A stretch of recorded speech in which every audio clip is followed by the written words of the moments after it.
Okay, I think we are live now. So I just decided to do a random impromptu live stream. I had a couple hours of free time here, and so it's been way too long since the last time I did one of these. It's been months and months. So I just love doing these live streams every once in a while where you guys can just come in, ask questions, we just talk cars, hang out, whatever. It's always a good time. And so I didn't do any kind of advertising or publicity saying, hey, I'm going to be doing this. So we'll see how many people show up. But this is kind of cool because hopefully it'll maybe be a little bit of a smaller group. And so I'll be able to answer more questions that you guys have. And hopefully we'll have a good time here. But yeah, I'll probably be doing this for the next 2 hours or so, maybe a little less, maybe a little more. But yeah, so yeah, I just shared all the links and everything. Make sure to let others know if you have others that are fans of the channel and want to come in and ask questions. So I see we already have a few people joining us here, so this is awesome. And we'll just get right to the first couple questions. The first one here, which is something that I'll be talking about more here in about a month or two. But the first person said, Matt here says, your channel seems to be stalling out. Any plans to spice it up? We're just going right for the good stuff right off the bat. So yeah, the channel continues to grow well. I'm not like, I don't think it's stalling out. I wouldn't use that word, but it has slowed down with the subscriber growth a little bit recently. And I think part of that is just in the wintertime, it's always not as great. But I have kind of reached the realization recently that I think that the Subaruwrxfan username is really limiting me, because there's so many people, like the very next comment is saying, why is there a Mustang when he's a WRX fan? So many people are confused, about why I don't have a WRX, why I don't feature Subarus on the channel more, and all that kind of stuff. And I think that newcomers are really confused. Car companies are really confused. I have multiple car companies such as Audi saying Subaru is a competitor. We're not giving you press cars. And other car companies that said they're not going to be giving you press cars, and a lot of the times it's because they're a competitor to Subaru, and Subaru themselves doesn't even give me press cars, and they've also kind of been giving me the cold shoulder. So there's no reason to stick with the Subaru name. As many of you know, I made the name over 10 years ago now. The Subaruwrxfan username started in 2006 when I was 16 years old, and the Subaru WRX was my dream car. And since then, I have driven hundreds of cars now, and I have expanded my horizons. The WRX is still a great car. I still love it, and I still may own one day. But I honestly I have so many other cars I'm interested in. Obviously, I own a Mustang here, and on my second Mustang, as a matter of fact, and have no plans of owning a WRX anytime soon. So there's no reason to just keep the name. So in an effort to be more professional with the channel, I want to switch to a username that includes my real name.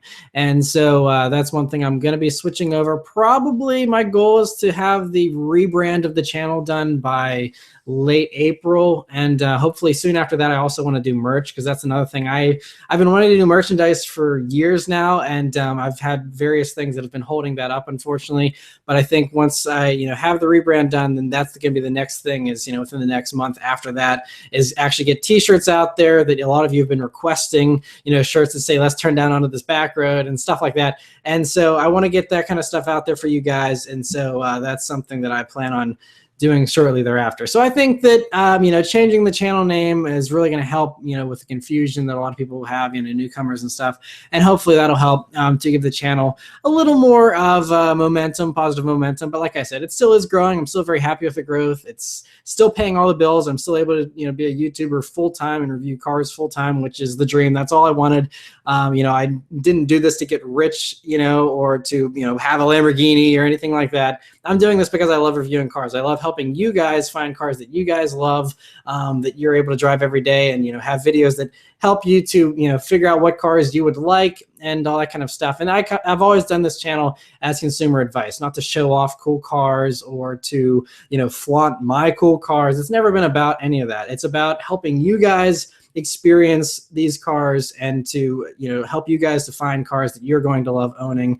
And so that's kind of why I do this. And I get messages just about every day from people saying, thanks for your review of this car. I went out and bought one and I absolutely love it, so thanks for your review and all that kind of stuff. That's what keeps me going, and that's always been my mission on this channel. But yeah, I think the name change will certainly help with getting more press cars and more exciting press cars and all that kind of stuff.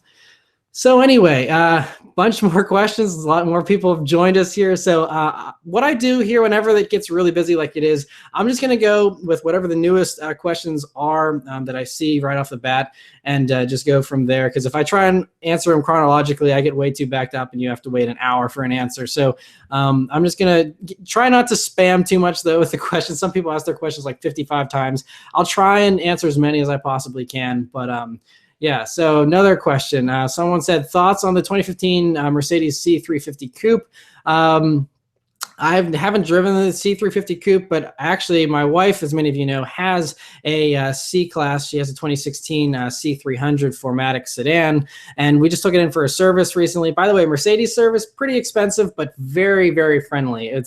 It was the best service experience I've ever had. But for like the basic service B that her car required was like $400 for like an oil change and like other fluid changes. So one of the expenses that a lot of people don't fully realize whenever they're shopping for a German luxury car for the first time is definitely expensive on maintenance.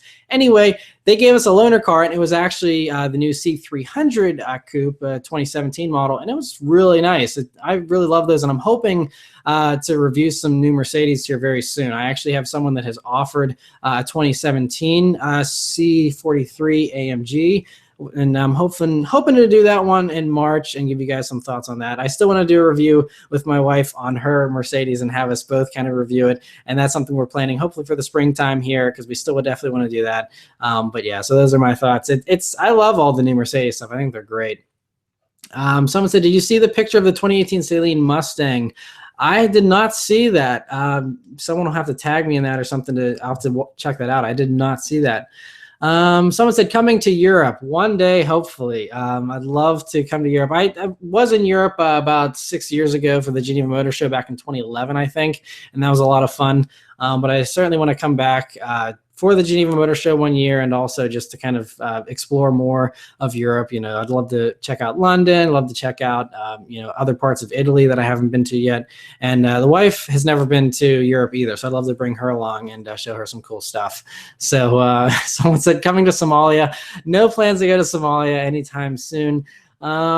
Challenger Demon. A lot of people are interested in the Challenger Demon. I don't have any new information about the Challenger Demon. Just, they keep giving us these teasers. But if you've actually, a lot of people that have been following it have been sending me in leaked pictures of what is most likely the Demon. So we basically have already seen what it looks like from the Vin Diesel Fast and Furious live stream thing that they did. And we know that Vin Diesel is going to be driving a Demon, it seems, in Fast 8. So we basically, it's a Challenger. It's a Challenger with like a bolt-on wide body kit looking thing, and probably an even more stupid amount of horsepower than the Hellcat. Stupid in a good way, 800 plus horsepower. I think it's amazing. So yeah, but I don't really have any other info about it. There's still a debate as to whether or not the Demon's going to be all-wheel drive or rear-wheel drive. There's good arguments for both still, I think, as far as based off the teasers we've gotten. So we'll just have to wait and see what actually happens with that. Another question, would you buy a Supra? I'd have to wait and see. That I don't know. I still think the new Supra, based on the spy shots, looks a little too stubby and short. So I'm hoping that it looks better whenever the camouflage is gone. I really like the idea of a new Supra, but I personally don't see where it would fit in with my car plans and the cars that I want to get here in the future. But if it really wows me, then sure, anything's possible. But I think I'd probably rather have like an F-Type coupe before I bought a Supra. But that's just me. Other question, Camaro ZL1, people talking about that. And I know everyone's been talking about the new 1LE, which I will be talking about more in the weekly update here this week. But the new 1LE ZL1 looks bonkers. I know some people are really confused by the fact that it's not called the Z28. But I think the Z28 is going to be totally different and much higher in price and also in its performance. I think that, the Camaro, everyone forgets this new generation Camaro here is only in its second model year still. It was 2016, 2017. So it's way too early. I think they said these new 1LE for the ZL1s might be 2018s, but it's still way too early for there to be a halo Camaro. I think that that's still coming. I think we're still waiting for the new Halo Mustang. We've been hearing rumors that there is some kind of higher performing Mustang, whether you call it a GT500 or whatever, that's going to be coming down the road. And so it's still, these cars are still very early, and everyone has to remember that there's a life cycle to these cars. You can't reveal everything right off the bat. That rarely works. So I think they're holding back the Z28 for something better, down the road. But yeah, all the 1LEs are nuts. I agree with MJK's comment here, but I actually am going to be working tomorrow on the review of the SS 1LE that I filmed a couple of weeks ago that'll be posted up here this Wednesday. I teased the picture on Instagram yesterday, and that is, it's already bonkers just with the SS package. It's like the Corvette Grand Sport treatment for the Camaro, where it's just tons and tons of grip, no upgrades to the engine, but who cares? It's still 455 horsepower. It's not boring. So I think the SS 1LE is plenty, but I'm still dying to get my hands on a ZL1. Hopefully, my buddies at Tom Henry Chevy will be able to hook me up with one here once they come in, relatively soon, and I'll be able to post that up as soon as possible for you guys. But yeah, someone else is asking while we're talking about Camaros, 2017 Camaro SS or 2017 M2? I haven't driven the M2 yet. You guys saw last week the M235i, which was a lot of fun. But honestly, the BMWs, they're nice, but for the money, it's just so expensive that I think a Camaro SS honestly probably might drive better, or at least as good as the M2 for way, way less money. And again, if money's no object, then sure, maybe the M2's fun. And it's not like it's a ripoff or anything, but I think an SS is a lot better value, and you get something that's really, really close to being as much fun, if not the same fun. Other questions here. Someone said, I have a Mark 6 Jetta. What mods? Depends on, mods is a very personal thing. As many of you know, I'm not huge into, crazy mods on cars and stuff. So, definitely stuff that's tasteful. I'm not a huge fan of stance and stuff, but then again, like I said, everyone has different tastes, and so it's not up to me to judge people's cars. But basic common sense things, you could add a mild exhaust to give it a little bit of a nicer tone.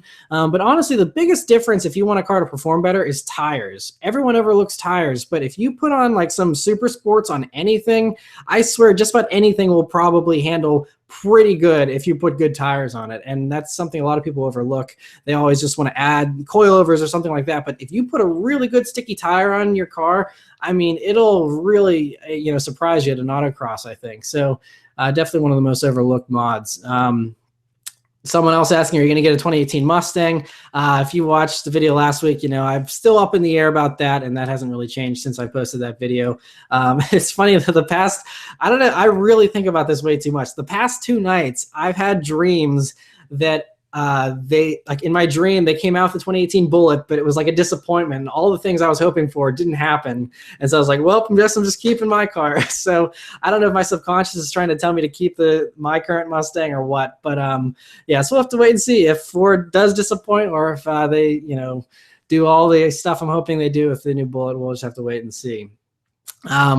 Other questions here. I've been at the Focus RS and M2, but are always over MSRP. How do you talk with dealers to find a good deal?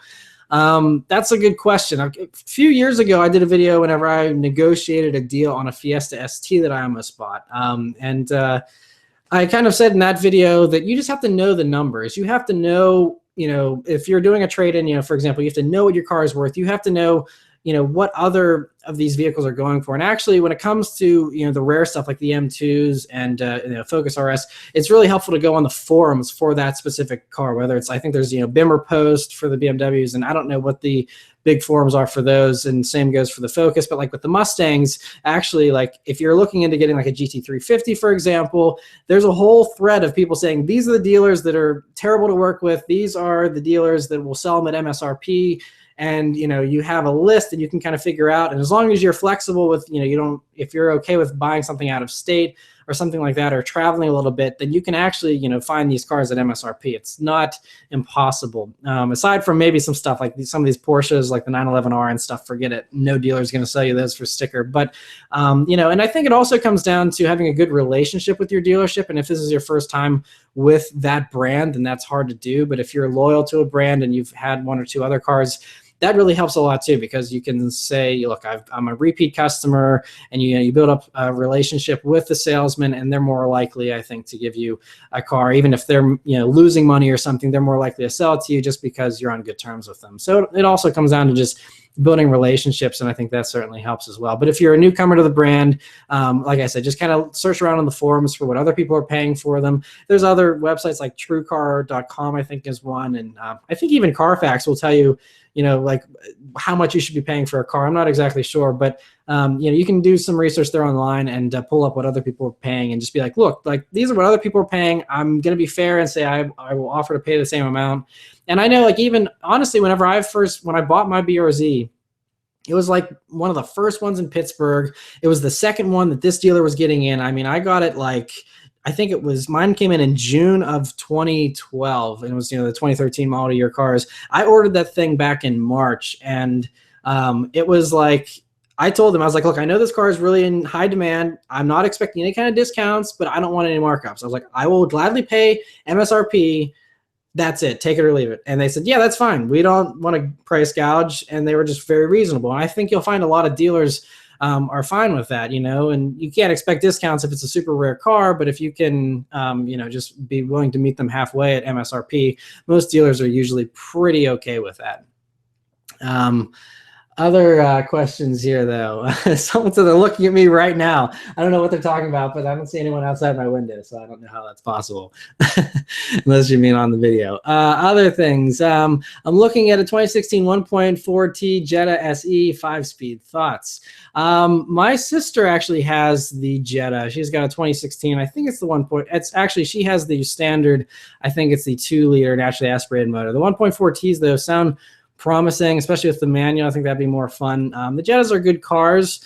The only problem is I still, with a lot of the German vehicles, those are usually, I mean, Volkswagen's better than the luxury brands, but it's still something that I personally wouldn't keep for more than 5 years, just because it seems like, once these cars get higher miles on them, they just get a lot more expensive and problematic. And so, sticking to, and honestly, that's why, I recommend, my wife leases her 2016 Mercedes, because it just doesn't make sense, because after the lease period is over, these cars are engineered for planned obsolescence, I swear. And after 5 years, everything falls apart. And so, and I also actually, my wife's friend just leased an Audi this past weekend. And again, lease, good idea. Don't buy these cars and plan to keep them forever, unless, you're okay with doing the maintenance yourself or you don't mind spending the money. But yeah, I think the Jetta is definitely a good car. My sister loves hers. Someone said, what do you know about Germany? Not a whole lot. I only laid over there on my flight that I went to Switzerland. I laid over in Munich, and I just saw people drinking beer at 9 a.m. and was like, wow, this is crazy. And yeah, I mean, you have the Autobahn, and I actually have a good friend, Guido, the Getawayer. He also does car reviews now. He does them for Auto Build, but he's in my featured channels list on my channel there. And he does German car reviews, and he's a very cool guy. So I've kind of learned a little bit more about German car culture through him a little bit. But yeah, Germany seems like a pretty cool place. Someone said, is your old BRZ still for sale? It is not. It's owned by a middle-aged lady who daily drives it 80 or 100 miles a day. She absolutely loves it. She's now the third owner of it, because the second owner put 8,000 miles on it in 2 years and then just traded it in. And this lady bought it last year, and she absolutely loves it. I heard from her once, and I'm just happy the car is still being enjoyed. And so that's all I really know about it. But I don't think she's planning on selling it anytime soon. Someone said, do you like the 2017 NSX?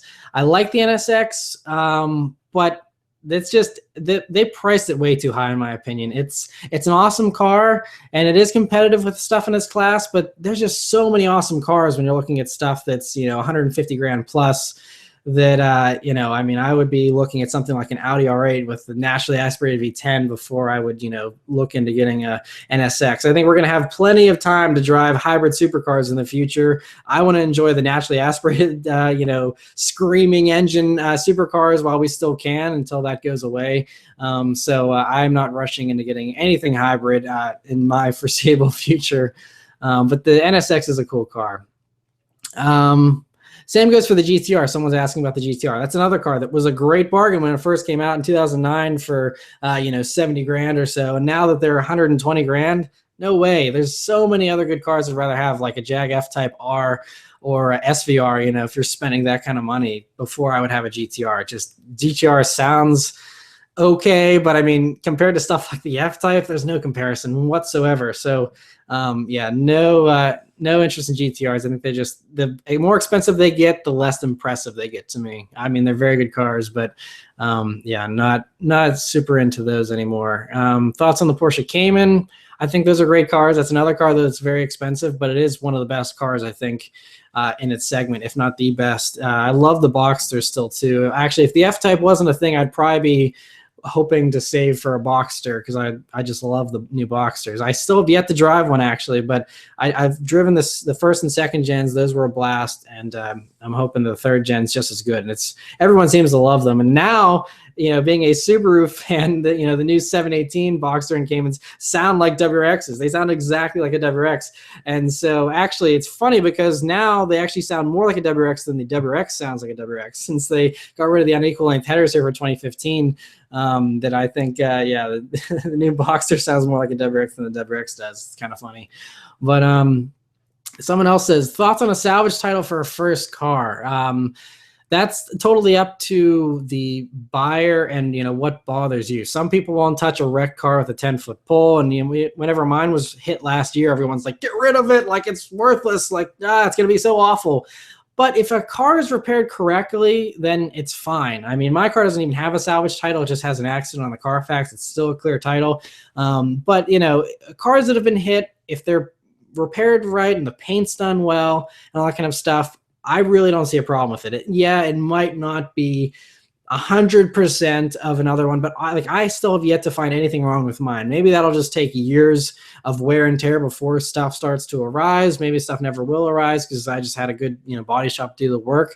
But it just comes down to, but if you're really on a tight budget and that kind of stuff doesn't freak you out, absolutely go for a salvage title. As long as you give it a good look over, make sure you have a professional do an inspection, like a mechanic or something, to make sure everything's okay, as far as that stuff goes. The paint quality is good. I don't see any reason why you should be scared of a salvage title. It's obviously the car's had a rough past, and that goes without saying. But like I said, if that doesn't bother you, I think you can actually find some pretty good bargains that way.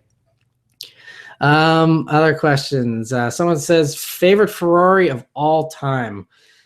I really just love the new stuff. I love the old stuff. Like the Ferrari 250 GTO is uncomparable, but I don't even really consider that like a real thing because it's so expensive and so rare that even if I was a billionaire, I probably wouldn't buy one just because I'd be terrified of someone, hitting it whenever I took it out. So honestly, I love the new stuff. I love the F12 TDF. That is probably my favorite, actually. It just sounds amazing. I still think it's the best sounding supercar out there personally. And I love those Ferrari V12. So anything with a Ferrari V12, I love. I love the GTC4 Lusos that just came out. Those are spectacular too. That would be my dream garage. It's like I could just live off of just a GTC4 Luso and an F12. The F12 for, when I want to have fun. And then the GTC4 for the all-around, all-wheel drive car that also seats 4 people comfortably and still has that glorious V12 sound. It would be amazing. But yeah, F40 is also a good one, Stevie mentioned. So yeah, I mean, I love even the 430 Scuderia. There's all kinds of good ones. I even love just the F50 because of, the old Need for Speed Unleashed games and all those back in the day. So yeah, good stuff. I can't wait for the Geneva Ferrari reveal. Yeah, I still, the more that I see pictures of the 812 and people have been taking pictures of them now in real life instead of just those like computer animated pictures that Ferrari has posted. It looks good.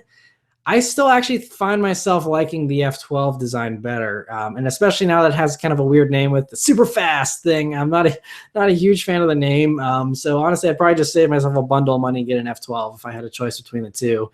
But yeah, I'm excited to see it though debut at Geneva. It should be pretty cool still. Someone says, what affordable used enthusiast car do you recommend and why? I was hoping to do like a list or something like that because I get that question a lot. The problem is that list would always be changing because it depends. So many people want me to make a blanket recommendation for them of what car they should get, but it's like everyone likes something different. Everyone has a different lifestyle, and the car needs to fit into their lifestyle differently. So whenever someone asks me a question like that, I always recommend sending me a message on Facebook. That's where I talk most with people about, helping them figure out what kind of car they would like. And so send me a message on Facebook, and explain, do you need all-wheel drive? Do you need 4 doors? Do you value power over handling, or do you want something that does a little bit of both, or do you like one over the other? Someone who lives on a canyon road in California is going to want a different daily driver than someone that lives in the middle of Kansas where you never see a corner in your life. So there's all kinds of, like I said, all kinds of recommendations and different cars that fit different people and different lifestyles. Obviously you could say the answer is always Miata, and that's always a good recommendation. Stuff like a Nissan 370Z is a great deal these days. Any kind of used Mustang, especially like the older V6 Mustangs, if you get one that was from, I think the 2011s and on, with that Cyclone V6, 300 horsepower, and those things depreciate like rocks. Then you can get one of those for pretty cheap and have a really fun car with 300 horsepower, which is nothing to sneeze at. So and stuff like that is a good idea. Someone else said, how was the G37 Coupe? My brother bought one. That's another really good car. Or even like the G35 Coupes, if you can find one that hasn't been beaten up too much, that's another great starter. But the G37 was fun. Yeah, those who follow me on Snapchat at the Subaruwrxfan will know that I reviewed a G37 last week, and that was a lot of fun. That's a car that so many people have been requesting for years. Ever since I started reviewing cars, people wanted me to do a G37, so I was glad to finally do it. It was a 2010 S model with rear-wheel drive, but it was an automatic. The automatic is okay in those, but it's kind of funny. And you'll hear more about this in my actual review video that'll be posted March 15th, I think. But the automatic is, in the 2010 G37, is the same exact shift times as the 2016 Infiniti Q50 Red Sport 400. It's the same thing where the upshifts are slow, but the downshifts are super quick. It makes no sense to me whatsoever. But that's the only thing is these Infinitis. If you can get it with a manual, if you are into the manual, the automatic is still fine. It still isn't the worst automatic out there, but I think it certainly dulls the experience a little bit. I think the manual is still the most fun way to go with those. RSX Type S or new Civic Si? I would go new Civic Si just because newer is generally better as far as safer, higher performing, all that kind of stuff. But the RSX is still great. It just comes down to, what styling you like better, what creature comforts you like better.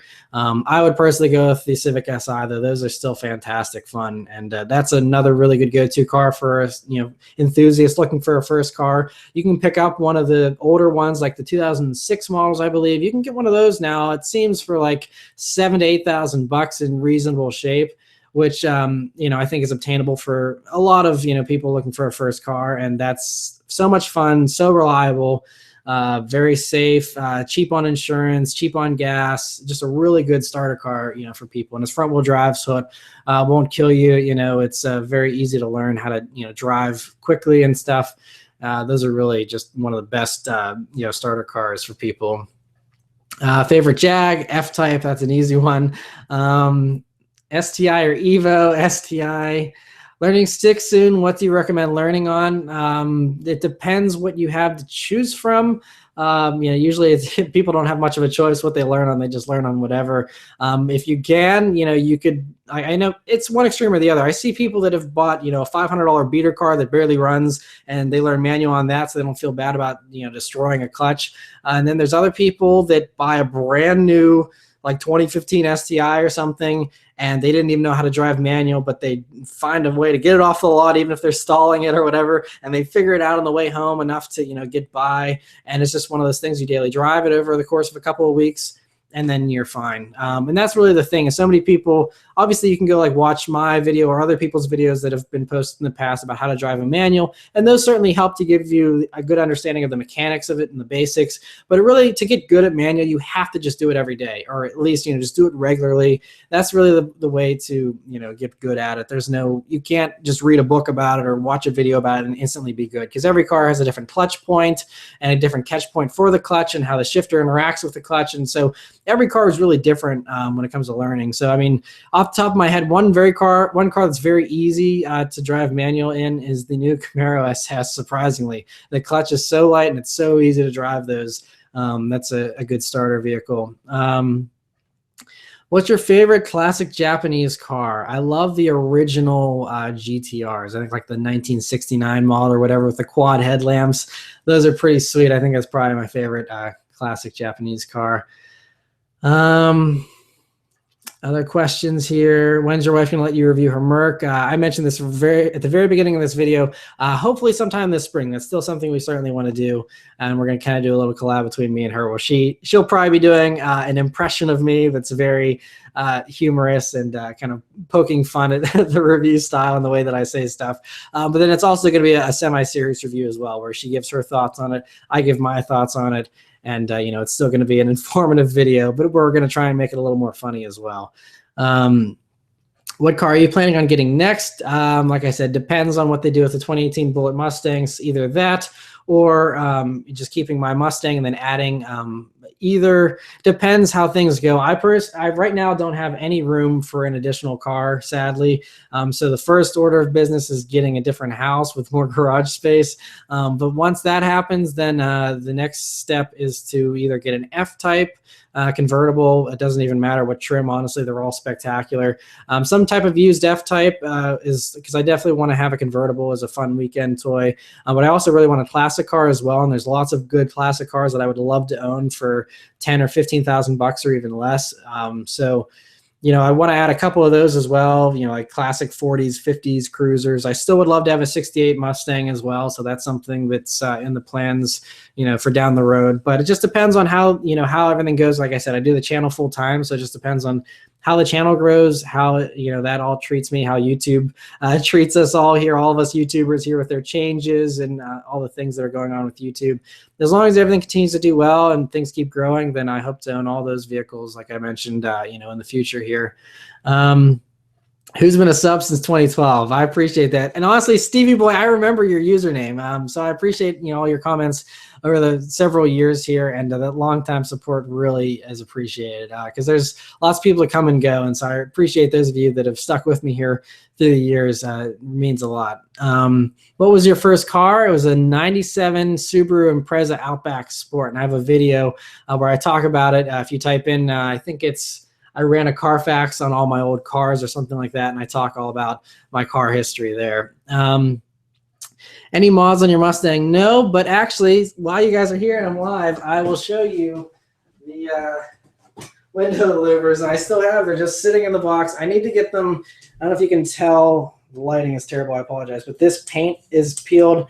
These were just sent to me by a fan who was nice enough. He was like, hey, I traded in my Mustang. I don't need these anymore. I got them as a gift, and I just want to give them to you. And so he just sent them to me for free. I was really thankful and appreciative to him. So I want to get these installed once it gets warm in the spring. And so that's really the only mod. I don't know if you guys can even hear me, but that's the only mod that I have planned currently. Otherwise, I'm just waiting it out to see, like I said, what they do with the 2018s and if they do a Bullitt. If not, then I still am considering a mild exhaust, but I just have to wait and see, like I said, how everything pans out with that. But anyway, what is your favorite budget car? Like I just mentioned, the Civic Si is, I think, one of the best ones out there. Can you please review the 1994 Sierra Cosworth? I would love to review one of those, except they're not available here in the States. I mean, maybe people are going to start importing them now, thanks to the 25-year rule or whatever, that we can bring in those kind of overseas cars. But I have never seen one of those in my life in person. But if someone offers one, or if I ever do some kind of Europe trip to review a bunch of European cars that we don't get here in the States, I would love to review one of those one day. Hellcat or Shelby GT350? For me personally, GT350 just is more of an involving driving experience. The Hellcat is fun, but it's fun like it is fun like getting launched from a roller coaster. The Shelby actually involves you in the driving experience more, with just the shifter. It feels better. I mean, the Hellcat is a ton of fun, but I just love that the Shelby has plenty of straight line power, but it also handles like nothing else. So I still am Team Mustang in regards to that. The Hellcat is a ton of fun. And honestly, I don't know if you guys have been hearing about these lease deals on Hellcats, but because of the Demon coming out, dealers are super nervous and like they want to dump all their Hellcats as fast as possible. And there's actually, I think, some 2016 Hellcats still sitting around on dealer lots, and they're going for, I think, like $500 to $600 a month with no money down for a Hellcat lease. Like, I mean, that's probably low mileage and all that kind of stuff. But the fact that you can have a Hellcat, which is like a $60-some thousand vehicle, for $500 or $600 a month is pretty remarkable. And so that's another, if you're talking about bargains, if you have $500 to spend and you want a fast car, there's your deal right there. Go to the nearest Dodge dealership, pick up a Hellcat for $500 a month. You really can't go wrong with that kind of a deal. So it's kind of amazing. What new four-door rear-wheel drive manual sedan should I buy? Again, depends on what your preferences are. You're very, very limited in your options with the manual, though, because everyone with these sedans wants an automatic. But the ATS-V is the first one that comes to mind as being fantastic with the manual. And really, there's not a whole lot. I'm trying to think of other vehicles with a manual. It depends if you want something new or used, because obviously if you go used, you can go like Audi S4 or something like that. But you said rear-wheel drive. So, the older M3s, I mean, even like an E90 M3, glorious, absolutely glorious for that V8 that revs super high. Reviewed one of those years ago. That's another vehicle that would just be spectacular. Thoughts on the mid-engine Vet? We don't really know a whole lot about it. What I've been hearing is two different things. It could be that it's like a high halo version of the C7, because it looks like from the spy shots it still has the same mid part as a C7 Corvette. So we're talking from the A pillar to the B pillar. Looks identical, same doors as a C7, but then you get to the front and the back, obviously it's completely different. So I don't know what they're really going to do. I'm really confused. Maybe they're still early on with their development of the car, and that's why it's using so many C7 parts. I really have no clue. That is a complete wild card, and some people are calling it the worst kept secret in GM, but I think it still is a really good kept secret because no one knows what to expect. No one knows what it's going to have. I mean, we've been seeing reports of this new LT5, I think it's called, V8 engine that's supposed to be very high revving. So maybe it's going to have something like that. But once they do come out with a mid-engined Corvette, I mean, they've always been really good bargains, but that is going to be like a legitimate Ferrari fighter for like a quarter of the price, and it's going to be really impressive. I think no matter what they do, I think it's going to be a very, very impressive car. Durango versus MDX versus Suburban. I've only driven I guess I've driven all three in various generations, but I would go Durango simply because they have the new SRT version here. That's got the I think it's the 392 V8 engine in it, and basically the sweetest thing as far as SUVs go, in my opinion. So I would definitely go with the Durango. Would you get another BRZ? Maybe one day, if they actually finally gave it more power, I would be tempted. I would really be tempted. You could probably talk me out of like an F-Type if they came out with a really awesome second-gen convertible BRZ that had more power and still had the same great handling as the outgoing BRZ. Something like that I could definitely seriously consider. But otherwise, I would just go with the F-Type. It's just, you can't beat that engine note and the looks, and I don't know. I still just love those. I'm tied between getting a WRX and a BRZ. Both are in my price range. What do you think is the better bargain considering maintenance and cost to own? As far as, really they're about the same as far as maintenance and cost to own. I would say the BRZ gets better fuel economy. That's probably the only advantage as far as cost go that the BRZ has. Because otherwise, the WRX is probably, WRXs are sometimes more expensive to insure as well, because there's so many people that buy like the older ones and just wrap them around a telephone pole immediately. So I know that insurance rates have been higher for WRXs. So, as far as those costs go, a BRZ may actually save you some money. It just depends on, again, do you need four doors? If you ever put anyone in the back seat, get the WRX, because the BRZ is only suitable, the back seat is really only suitable in a pinch for very small people, and it's not very usable at all. So, things like that are things to consider. Do you need, additional practicality, all that kind of stuff? Someone said 2000 Toyota Celica as a first car. That's another great first car. Those things run forever. And I think they look cool still to this day. But that's another car I've never had a chance to review. I'm hoping I get to review one day. But yeah, if you can find one of those with a manual, totally go for that. That would be a great first car. when are you going to review another New Edge Mustang? That, oh man, that review, I think it was a 2002 model Mustang that I reviewed. I still get so many hate comments because that was a pretty negative review. I wasn't a huge fan of a lot of things of that car. I mean, there were still a lot of good things about it, but so many people still, every once in a while, I'll just peek in on that video and look at the comments, and everyone is so mad at me in that video for all my comments and, saying I'm a pansy for, not liking the super heavy clutch and stuff like that. Yeah, I would honestly, the New Edge Mustang I really want to review is the Mach 1, because that actually had some significant changes to it. I think that would be really cool. I also wouldn't be opposed to reviewing a 2001 Bullet, because obviously I love the Bullets, and I've never driven one of those older ones. So that would be kind of cool as well. And hopefully give it a second chance now that I've reviewed, a good amount of cars since that. That was, one of the ones I did early on in my reviewing career. Maybe I'll be a little more open to it now that I've, reviewed Fox bodies and stuff, which really have a heavy clutch. So it's probably not as bad these days if I were to drive another one. But yeah, still just not a huge fan of the New Edge. I don't know why. Would you like to drive a 2015 WRX with a downpipe intake and a tune?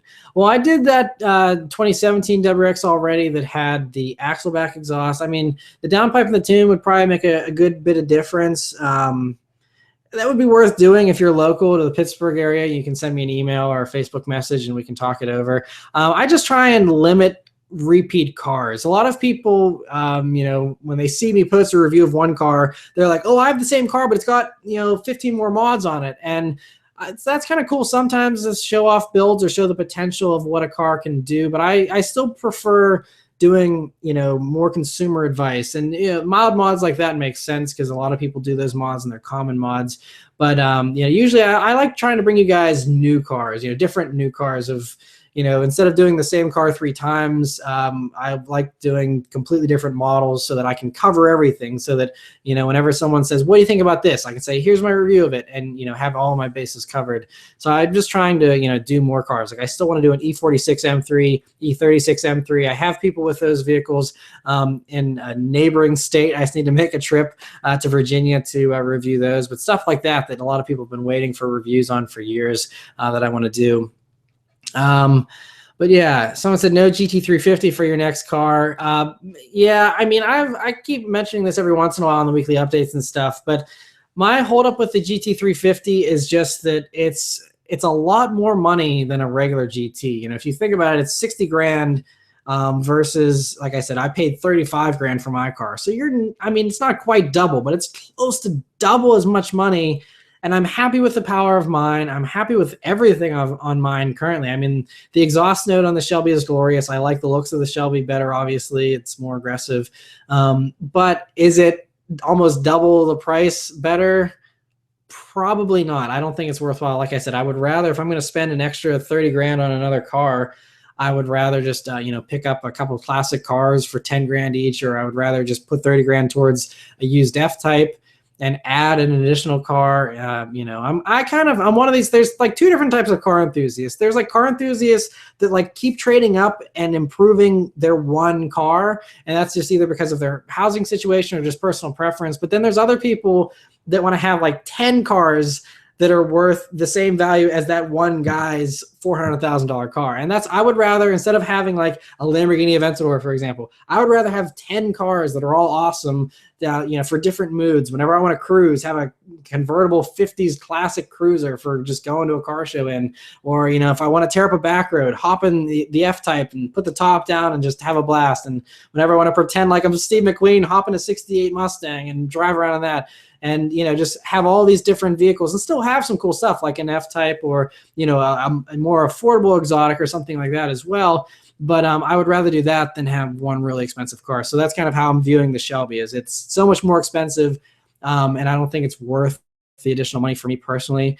So that's why I would rather just add more cars to my collection instead. So I said, but that 350 Redline, it is glorious. I'm not denying I love the Shelby, but then again, speaking about that Redline, that's another reason against the Shelby is I don't even redline my current Mustang that much. I mean, I do fairly often, but with traffic and stuff, I live outside of Pittsburgh here. There's lots and lots of cars everywhere. Unless I'm driving, on a back road in the middle of the night, I can't really even redline my car without being right on someone's bumper in 10 seconds. So, there are times where it would be nice to have that red line and really just be able to ring out, a Shelby. But I really don't think I would fully be able to appreciate a Shelby unless I, went to track days with it regularly and did stuff like that. It's just, again, I don't think it's worth that much additional money personally. That's a lot of money to spend on a red line. Is it expensive to maintain an F-Type? I don't know. I've done a little bit of research into those, and I think they can have some little issues go wrong with them every once in a while, but I think Jaguar has really improved with their reliability recently.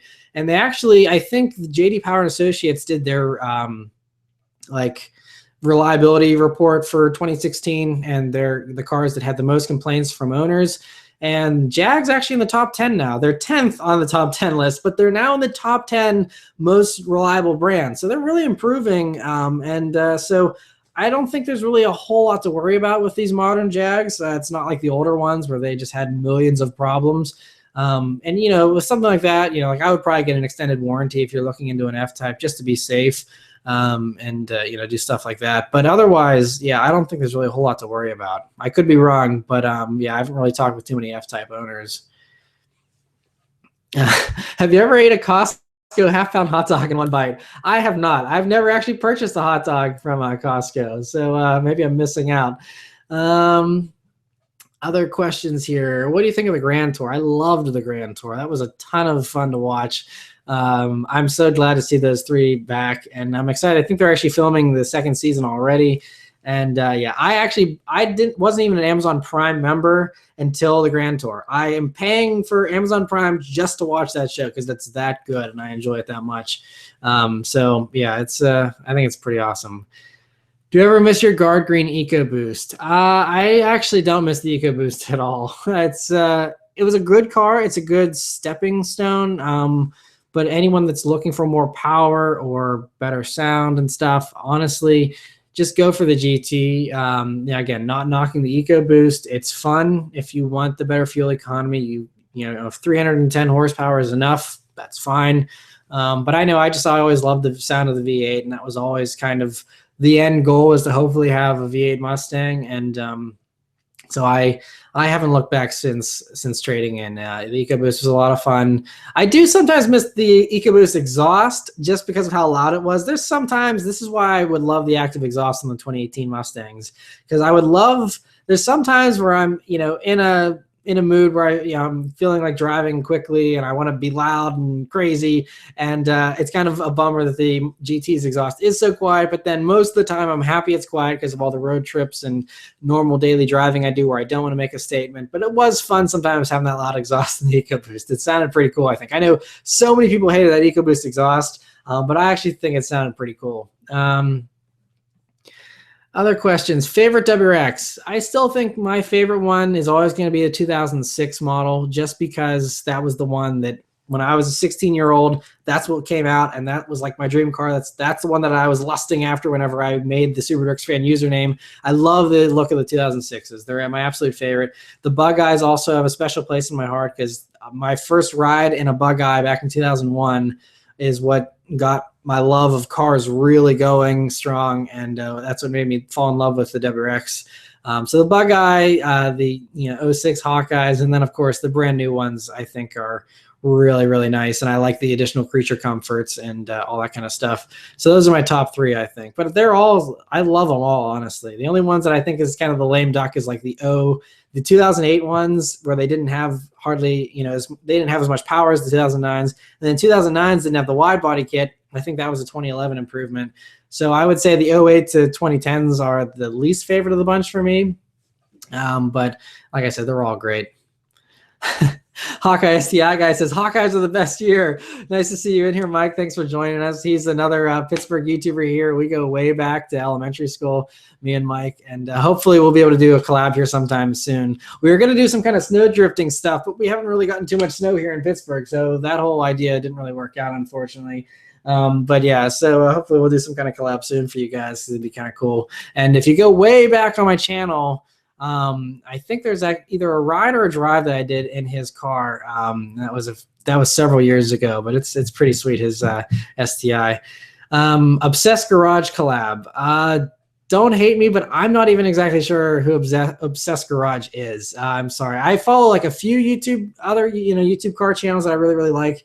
But I don't follow a lot of these guys. Like people talking about JR Garage, I think I might have seen one of their videos ever. No interest in whatever is going on with that whole thing. I don't really care.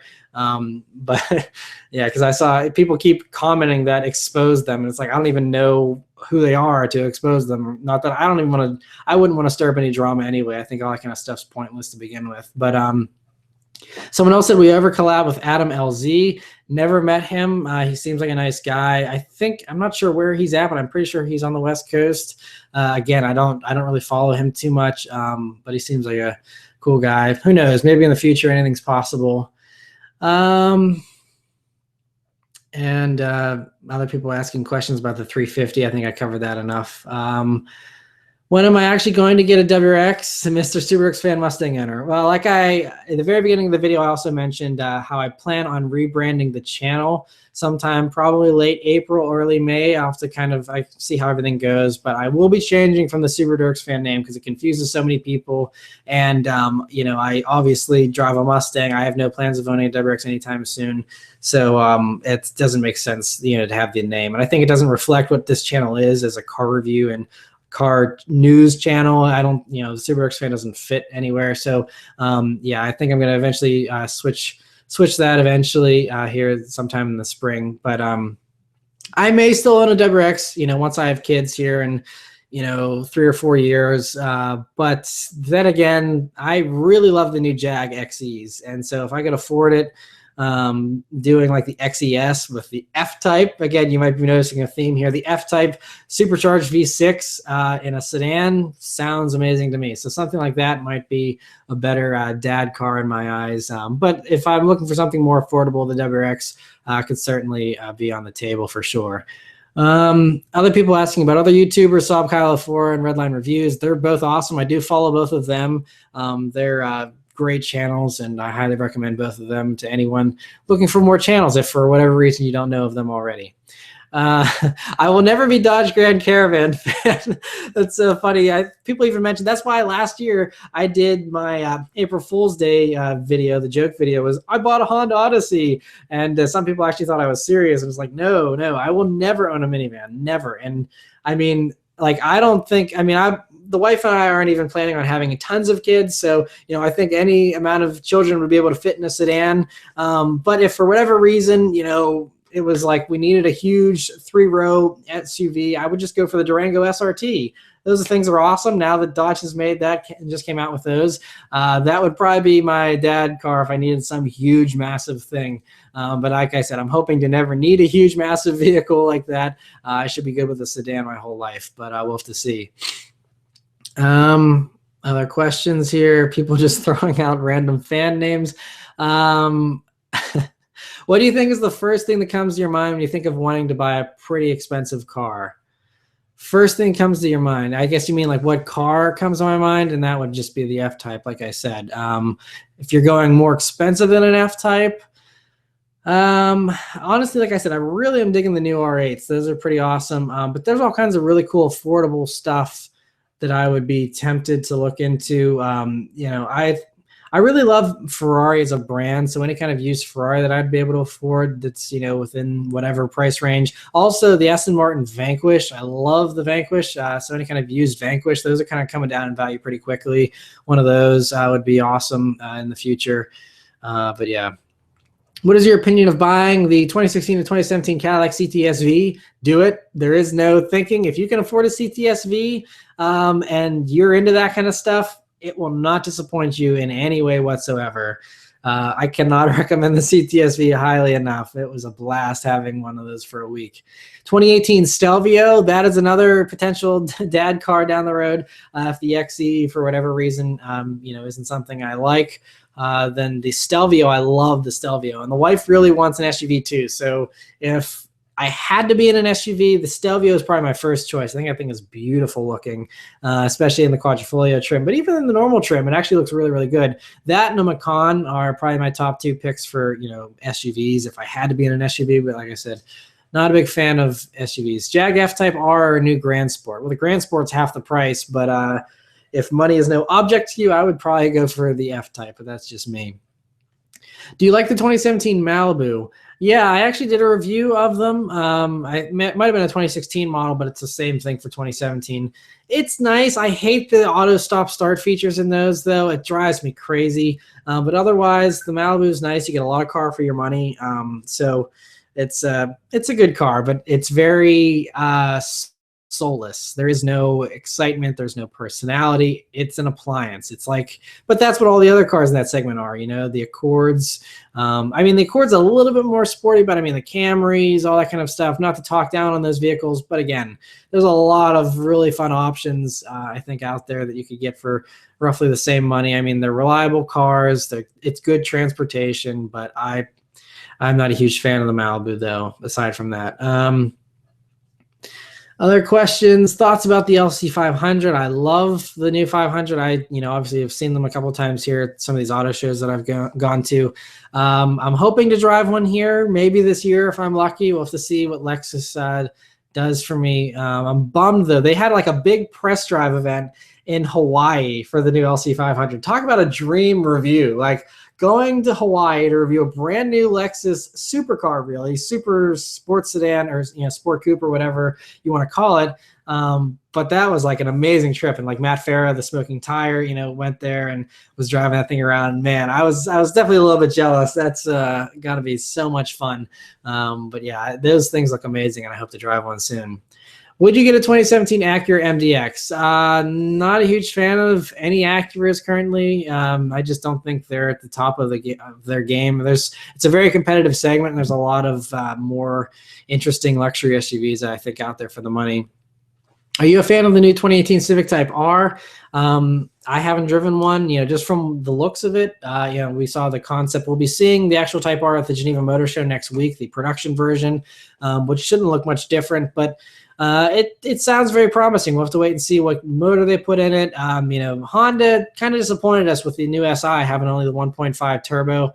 So I'm hoping that the Type R is all that it's hyped up to be, but there's still a possibility for disappointment there too. So we'll have to wait and see what actually materializes and what they actually end up doing.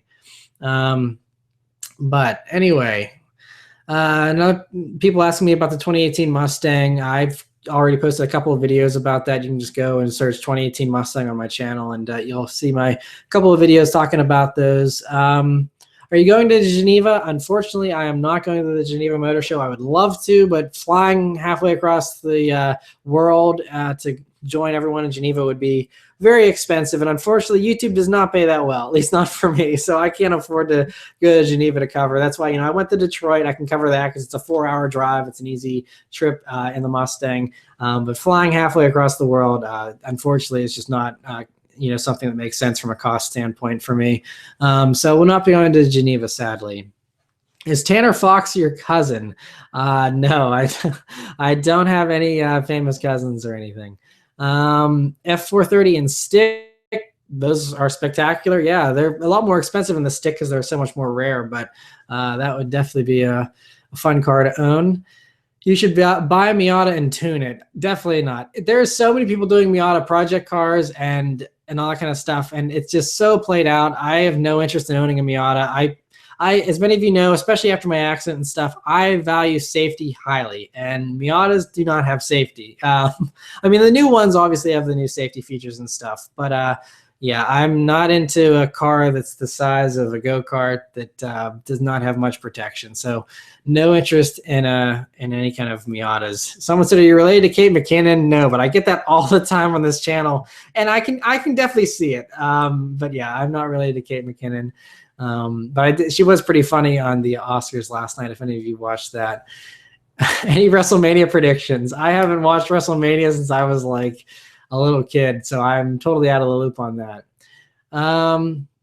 How old are you? I am 26 years old. I'll be 27 this year. Do you like Street Speed 717? I do. We've done a couple collab videos now. He's a good friend of mine, and I've been very excited to see how his channel's been exploding recently. It's just awesome because I mean, when I met him, he was at like 2,000 subscribers or something, and now he's just blown up. I mean, he's getting hundreds of thousands of views on every video, and I'm super happy for him. He's going out there and killing it, so that's awesome. Let me see. Have you ever driven a Lamborghini? I have. I actually have a review of the LP 570 Superleggera that I reviewed. That was I had a very limited amount of time with that car, so it wasn't the greatest of reviews. But it was a lot of fun, and I've driven a couple other Lamborghinis in the past as well. And they're fun cars. Like I said, I'm personally a Ferrari fan myself, between the two, but I do like some of the Lamborghinis as well. Do you like Kyle's new 240? I do. The 240 is a lot of fun. I reviewed one of those last year as well. It's a great little car, and that's another very good starter car for those that want something fun. Rear-wheel drive but very affordable. You can't do much worse than a 240. I think those are great fun. You just obviously you're going to want way more power because it's definitely underpowered. But for what it is, it's a good little car. 3000 GT VR4 review coming anytime soon. I've never had anyone offer one. I've never met anyone that owns one. I never see those. They're so rare. I would love to review one, but I personally don't think it'll happen anytime soon. But I could be surprised. Someone will offer one out of the blue. But someone else is asking, have you ever met Chris Fix? I have. If you actually watch any of the videos, we did the Daytona 500 together. We kind of work with a lot of the same people, and so we've gone to a lot of the same events together. And he's a very cool guy. The most recent one, actually, we both did the Road to SEMA here, but was also with Engineering Explained and Eric the Car Guy and Humble Mechanic, and those guys were all really good friends. We text fairly often and stuff, and they're all really good guys. And again, especially if you're into working on cars and stuff like that, they're awesome and very valuable info there. But yeah, Chris Fix is an awesome dude. How long have you been married? It'll be 2 years in July, so still newlyweds. Favorite color is blue. Lexus IS350. How about it? Very reliable. I've driven the 250 of this new generation, but I have not driven the 350s. I've driven the RC350, which is the same motor. So it's a good amount of power. It's a good engine. And the IS, I think, is actually a really nice handling car too. So I think they're pretty cool. But I'd love to actually review an IS350 here. GT350 2018 last year. I think, are you asking if that will be the last year they're produced? And there's two trains of thought. Some people are saying that 2018 will be the last year. Other people think they're going to keep building it for the rest of this generation Mustang. So there's evidence that goes both ways. So it's kind of hard to say at this point. Personally, it's going to depend on what they reveal at the New York Auto Show. If the New York Auto Show, they only reveal like a Bullet or a Mach 1 or something like that, then I would personally probably bank on the GT350. But I still hear of people saying they're seeing these high-performance Mustangs running around with camouflage on in Detroit. So I think Ford's working on something, and I think if that something does eventually see the light of day, then it will probably replace the GT350. I'd be really hard to justify them selling both. But then again, they did sell the Boss 302 and the GT500 at the same time. So it's not, it's not completely impossible, but we'll just have to wait and see. Some interesting questions here. Will you review Muscleverse Tuners Genesis? I've never talked with those guys. That's another channel I don't really follow. I didn't even know they had a Genesis. But if it's a Genesis Coupe, I've already reviewed the V6 and the Turbo 4 version of those, and I've already done the Genesis sedan as well. So probably not interested in doing any more Genesis reviews. But yeah, someone said, would you recommend a 5.0 Mustang for a senior in high school? If you have good self-control, because something like that could get away from you pretty easily. They're very unruly depending on what year, especially if you're looking at like a Fox body. That car is even a handful for me. So, I mean, not that I'm a great driver or anything, but I mean, I've driven a good amount of cars now. I think almost 180 cars that I've reviewed. And the Fox body was one of the most challenging vehicles I've driven. So again, it just depends. If you're looking at some of the newer ones, those are a little more safe and easier to manage. So it just depends on which one you're referring to. Are you filming a special video for Geneva? I will just be doing the normal weekly update where I talk about all the Geneva stuff. Unless there's some really standout car that I want to do a separate video on, as a standalone thing. But I'll probably just cover it all in the weekly update. Current favorite car, I would probably have to say the F12 Berlinetta Ferrari. Doug DeMuro is a great dude. I agree. That's one of the others that I do follow. His writing is just so good. Man, he's hilarious. Meet and greet anytime soon. Depends on where you're at. I do kind of have a couple ideas for a meet and greet, and one for those in the Northern Virginia area, possibly in the spring. I still have to kind of figure out exactly if that's going to happen or when it's going to happen, but I would like to do some kind of meet and greet at some point. But yeah, we'll have to wait and see. I mean, because a lot of times I just like meeting people at car shows, so it's more laid back that way. It's not all about me. It's just, hey, let's just hang out and talk cars. So, I may actually try and do some kind of like cars and coffee tour where I do a few other cars and coffees in surrounding states and kind of hang out with a bunch of people at those and stuff like that. But yeah, we'll have to just see how that develops. But I do actually have some offers to do. I have a venue already for something in Northern Virginia. It's just a matter of, like I said, lining everything up for that. When are you going to drift the Stang? I'll probably do like some kind of little like parking lot video maybe at some point. But yeah, I'm just like not a huge fan of just wasting tires. I can't afford to just be blowing, hundreds of dollars on tires just for the fun of it. And so, yeah, I mean, if I do want to do, like I said, like a little drifting in a parking lot type of deal, something like that down the road. But I don't think I'll ever actually be able to drift the Mustang regularly. It's just way too much money in tires and wear and tear. But I do love drifting. It would be something I'd like to get into in the future. Maybe do like some kind of BRZ, drift car, maybe, in the future when those are way cheaper, and just kind of have that as a fun little car to beat on. But any Tesla reviews coming up? I would love to, but I still have no offers for Teslas. Unfortunately, no one has offered one. I've reached out to Tesla corporate multiple times for press vehicles and even my local Tesla store. None of them are. Here's the weird thing about Tesla. Tesla said they would give me a car for 24 hours to drive, but I'm not allowed to film anything. So they'll give me a car to drive, but they don't want me to film a review. That's just like Tesla's policy with their 24-hour test drives. You're not allowed to film anything while you're driving it, I guess. But yeah, so I don't know, maybe, if I can make some headway with Tesla corporate to actually give me a press vehicle that I can review, or if a private owner gives me one that I can, review for a few hours, that would be cool. But I have no offers currently. There is, I think, one guy with a Model X out in California that has offered his, but again, I don't know when I'm going to get to California. So yeah, the Topher, good to see you in here, man. Chris Amos, anyway, he says, try going to a Tesla owner forum. They'd be down. That's a good idea. Maybe I should go and check that out. There are actually, at our local Pittsburgh Cars and Coffee, there are like probably 8 people that show up with Teslas every week. So that's something I could probably go and just talk to one of them as well.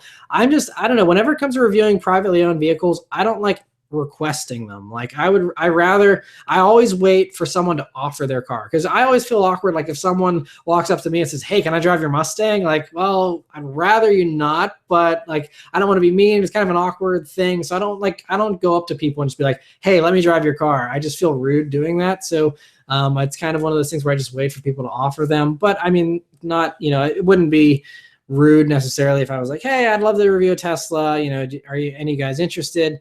But yeah, I'm just kind of still up in the air about that, but we'll see. I mean, I do have a good amount of requests for them, so hopefully I can make something happen this year. The BRZ guy is here joining us. Thanks for hanging out, man. He'll be helping moderate a little bit here. So yeah, other questions. Are Miatas chick-only cars? No, they're spectacular cars for everyone to enjoy. And I don't even like stereotypes when it comes to cars, because it's, any car you could really call a chick car, or, I mean, Mustangs. There's tons of girls that drive Mustangs. I don't consider the Mustang a chick car. Maybe some people do, but if you like a car, get it. Don't worry about stereotypes or what other people are going to think of you. You're buying a car for yourself, not for other people. So if you enjoy a car, you get it. The same thing goes for mods. I mean, everyone loves giving people hate for racer mods and all this kind of stuff. But at the end of the day, it's your car. You have to live with it. You do what you want. I mean, obviously there's, matters of taste and stuff. But again, that differs from person to person. So when it comes to what car you want, don't worry about what people say about it. If it's a car you're going to enjoy, just go for it. Anyway, 2018 Corvette ZR1 thoughts. It sounds very promising. We'll have to see, when they actually reveal it. I'm thinking New York, but who knows? But yeah, I'm sure it's going to be amazing. Chevy's been knocking it out of the park recently. So, yeah. And Chris here says, need a practical family sedan, buy 2 Miatas and tow one with the other. That's the best idea. That's awesome. Yeah, I highly endorse that idea. That would be that'd be awesome. Thoughts on the C63 AMG Coupe? I've never driven one, so I have no thoughts really. They seem amazing though, so I would probably recommend them. Like I said, Mercedes is at the top of the luxury car game, I think, currently, with their interiors, and honestly the looks and the performance and everything seems to be right where it needs to be. So, but I'm hoping to, like I said, at the beginning of this video, I mentioned someone is offered a C50 Coupe that I'll hopefully be reviewing next month here. So obviously the C63 is probably a completely different beast with that V8. Other questions here. I mentioned the JR Garage thing a little bit earlier on. I don't even really know who they are and don't care to participate in any drama with that whole thing. Did you grow up in Pittsburgh? I did. I'm from there, don't live there anymore, but it's cool that you're bringing the Cars and Coffee to film. Yeah, I love covering the Cars and Coffee, and I plan to do that again this year for this season whenever I can make it to the meets. I love Pittsburgh. I was born and raised here. I went to Virginia Tech for college, and I wanted to get away from Pittsburgh. I was like, I'm tired of it, and I went there for 4 years, but I missed it so much that I was like, I want to come back to Pittsburgh, and I've loved it ever since. And I may eventually have like a second home, on the West Coast or something like that, just to film car reviews whenever it's snowing here. That's kind of a pipe dream kind of thing, but I always hope to call Pittsburgh home. Any reviews on the Alfa Giulia Quadrifoglio?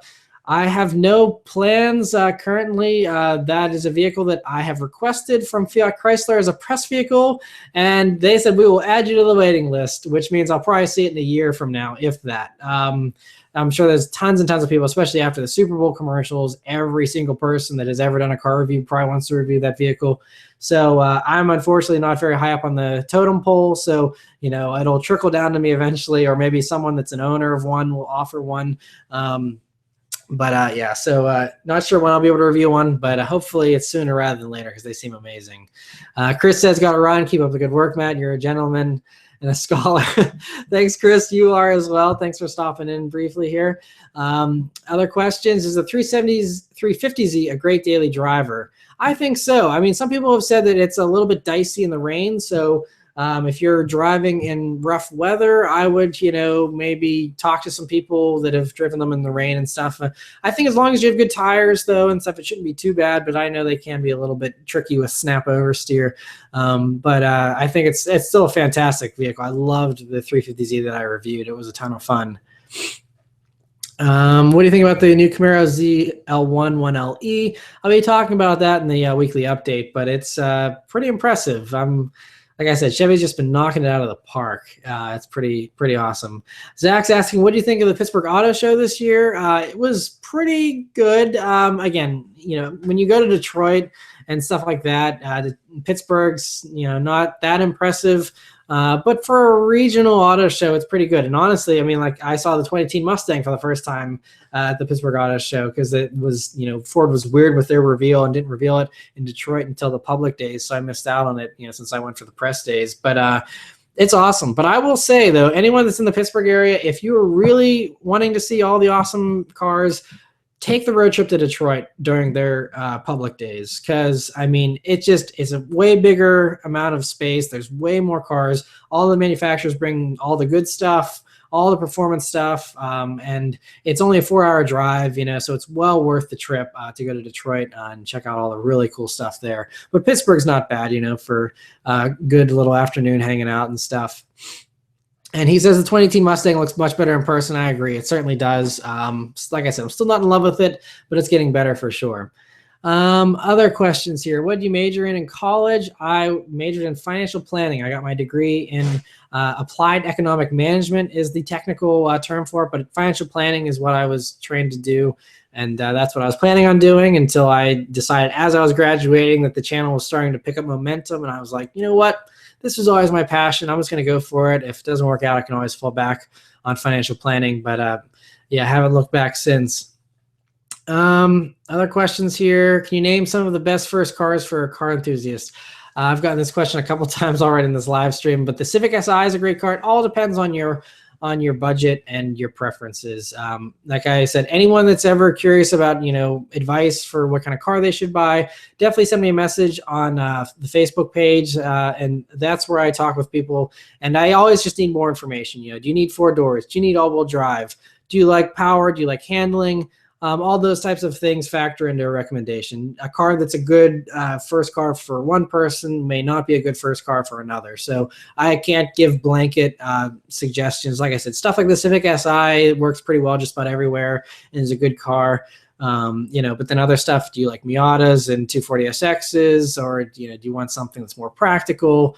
Like I said, lots of stuff. Someone else said, what do you think about the 2017 BRZ as a first car? The BRZ is a great first car if you can afford it, because it's not enough power to really, hurt yourself too badly. It's very predictable with the way that it handles. It's a lot of fun. It's a safe, reliable car. And yeah, if you can afford a 2017 BRZ as your first car, I think that's definitely a good way to go. Turbo or supercharger? I personally prefer superchargers just because of the whine, but turbos are great too. Are you into classic cars? I'm very into classic cars. I was talking about those a little bit earlier. I hope to own a few classic cars here once I have more garage space eventually. And yeah, I've neglected the channel for the longest time, but I have a second channel called Vintage Car Fan. If you go on this channel's homepage, you'll see it's the #1 recommended channel that I have there on the right-hand side. And I just did walk-around videos of classic cars, and I still have like a bunch of videos unedited that I just haven't had time to go through and post up. But I do love classic cars, and I have a huge passion for those. But I don't really feature them too much on this channel because I get the impression that most people that watch this channel aren't into classic cars that much, at least not like cruiser stuff. I know some people are into like the 60s and 70s muscle stuff, but I really have a huge passion for 40s and 50s cruisers and stuff like that. But yeah, like I said, I kind of just keep that to myself for the most part because a lot of people my age don't share that same passion. What will be your first vintage car? It depends. Some of my favorites are 59 Ford. I love the fins and the taillights on those. They look like it's like a jet ready to take off.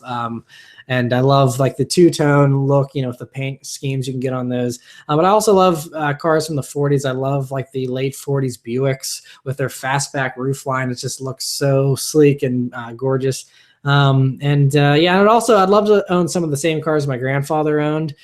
He had a 54 Ford Victoria that I'd love to have one of those. He had a 1950 Mercury Coupe, which is very sweet. And so those are awesome as well. I'd love to have one of those. And like I said, a 68 Mustang Fastback, again, is like the #1 car as well, just because of bullet and stuff. So I'd love to have one of those too. 59 Cadillac Eldorado. Yeah, those are classic with those huge fins. Awesome vehicles as well.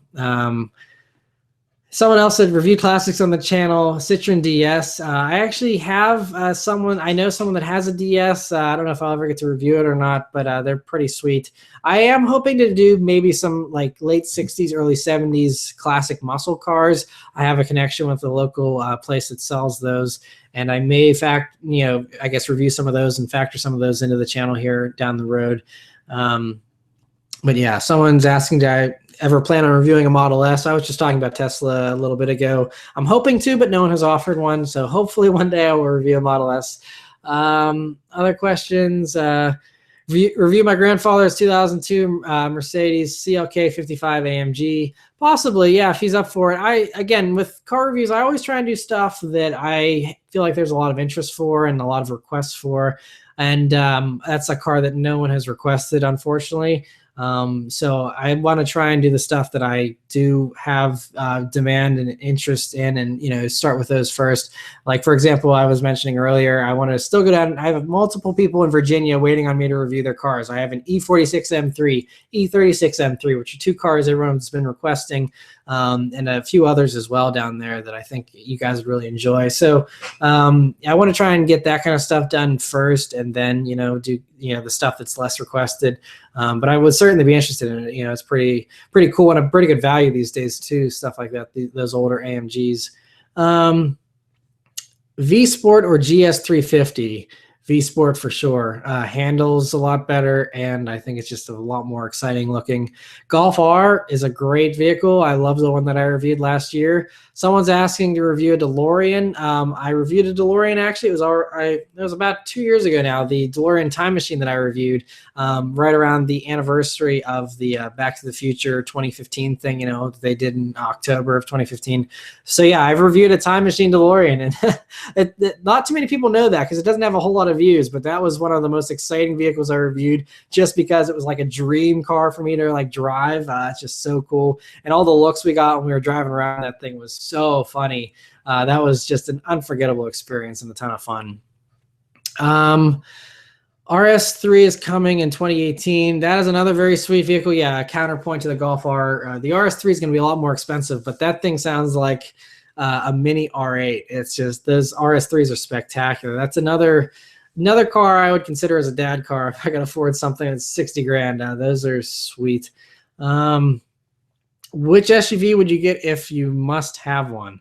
Like I mentioned this earlier as well. I would either do a Macan or the new Alfa Stelvio. I really like those two. The Jag F-Pace is also another SUV that I think is pretty cool, but that's about it. My interest in SUVs is very limited. My thoughts on the Z06, you can watch my review of the Z06s I've done in the past for all my thoughts on those.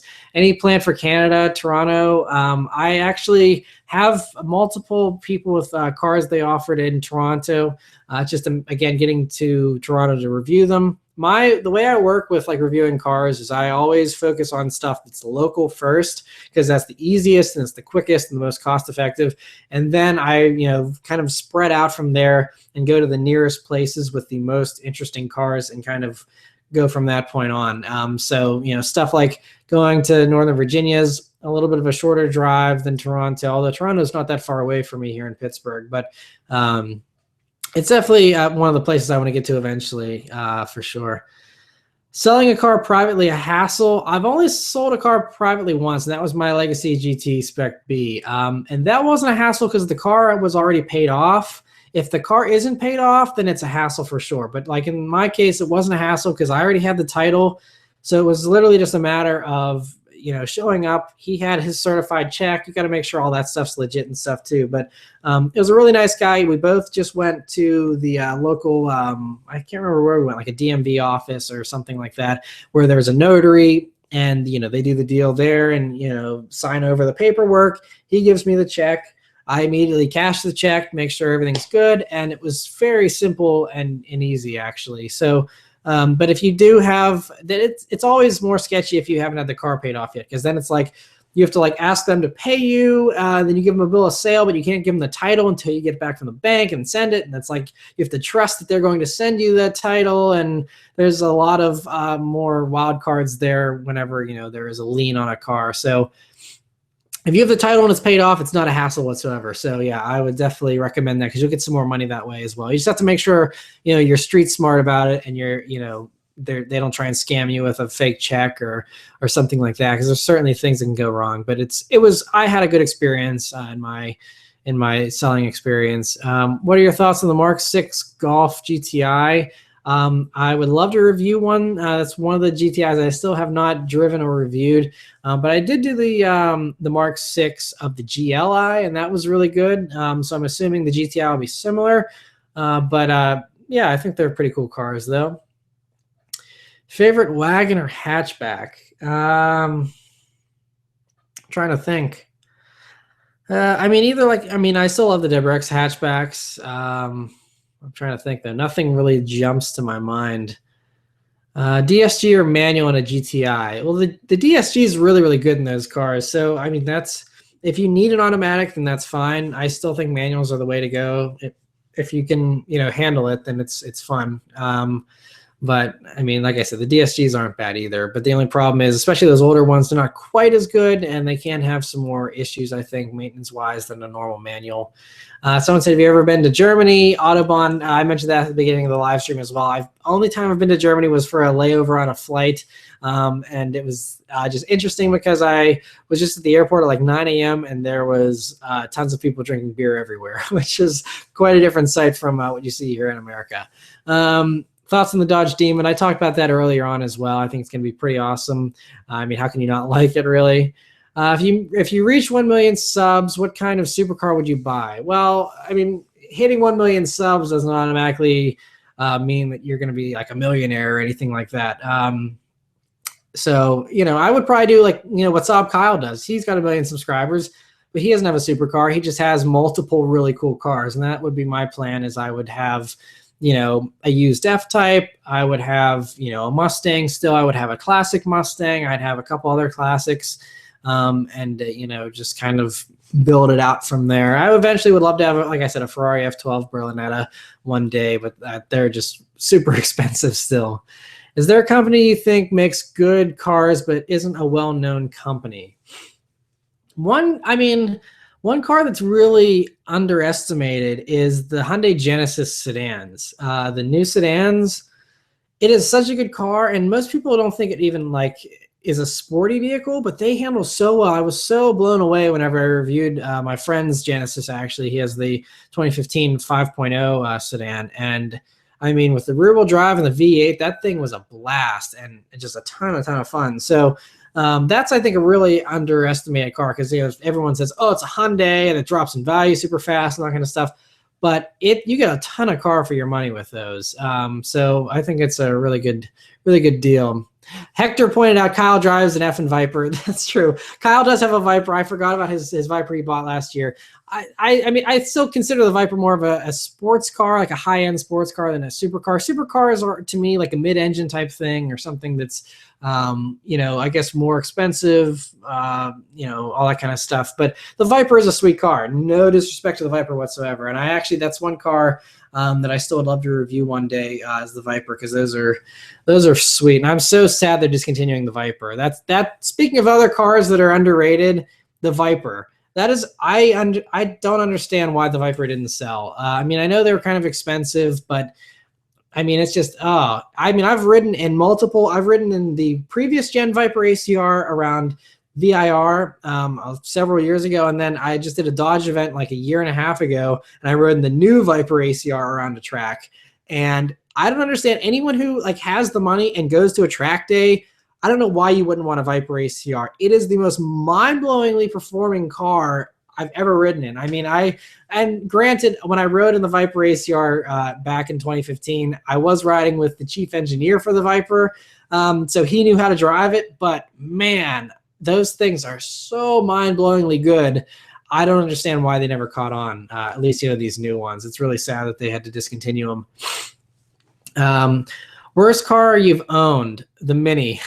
By far, hands down, easy choice, the Mini. I love that little Mini Cooper S that I had for 6 months. It was a ton of fun, but oh man, it was so unreliable. If that thing was reliable, I would probably still have it to this day. But it just did not hold up. And I was so disappointed, because I had so many plans to drive that thing and do autocross with it and do little road rallies. And I was so excited about that little Mini, and it just fell apart. And I was just like, I can't keep this. I can't keep getting stranded on the side of the road and going to the dealership once every 2 months for a huge service and all these issues and stuff. So yeah, the Mini is definitely the worst car I ever owned, sadly. All right, let me see. Would you recommend the 2011 Porsche Panamera Turbo you reviewed? Yeah, those are sweet cars. They're very expensive though. I mean, I guess now the 2011s are getting more affordable, but the new ones are so expensive. And there's again a lot of competition out there.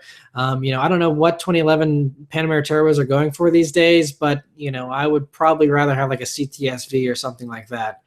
Um, would you rather have a Ferrari California or a Shelby GT350? It's a tough decision. Probably the Shelby though, because it sounds better. Honestly, those Californias aren't too impressive to me personally. Why F-Type? I don't know why I love the F-Type. It's just a vehicle that the styling is amazing, the sound is amazing, the history of the Jaguar brand is awesome to me. I love, I don't know. I love everything about the F-Type. I don't know why. And they're tons of fun to drive as well. I love the two that I reviewed so far. I'm hoping to review more in the future, but yeah, they're just great cars. Porsche equals high maintenance, high insurance, high prices for parts, not very reliable.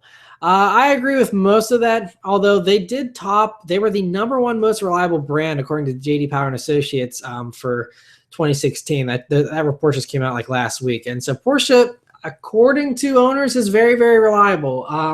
I have heard some spotty things about Porsche reliability in the past as well, but maybe that's changed. I don't know. But interesting times there at Porsche. I think they've really been on a tear with awesome cars. All right, other questions here. Coke or Pepsi? I love both. What would you name the Ferrari Superfast if you could change the name? I don't know. The thing is, see, Ferrari has so many beautiful names. Like you could name it the 812 Barchetta or Maranello again. You can dig up that name. They could do something like the America, Super America. There's just a bunch of those old names they could even use. And honestly, they could even just call it like the 812 GTO because it's high enough performing.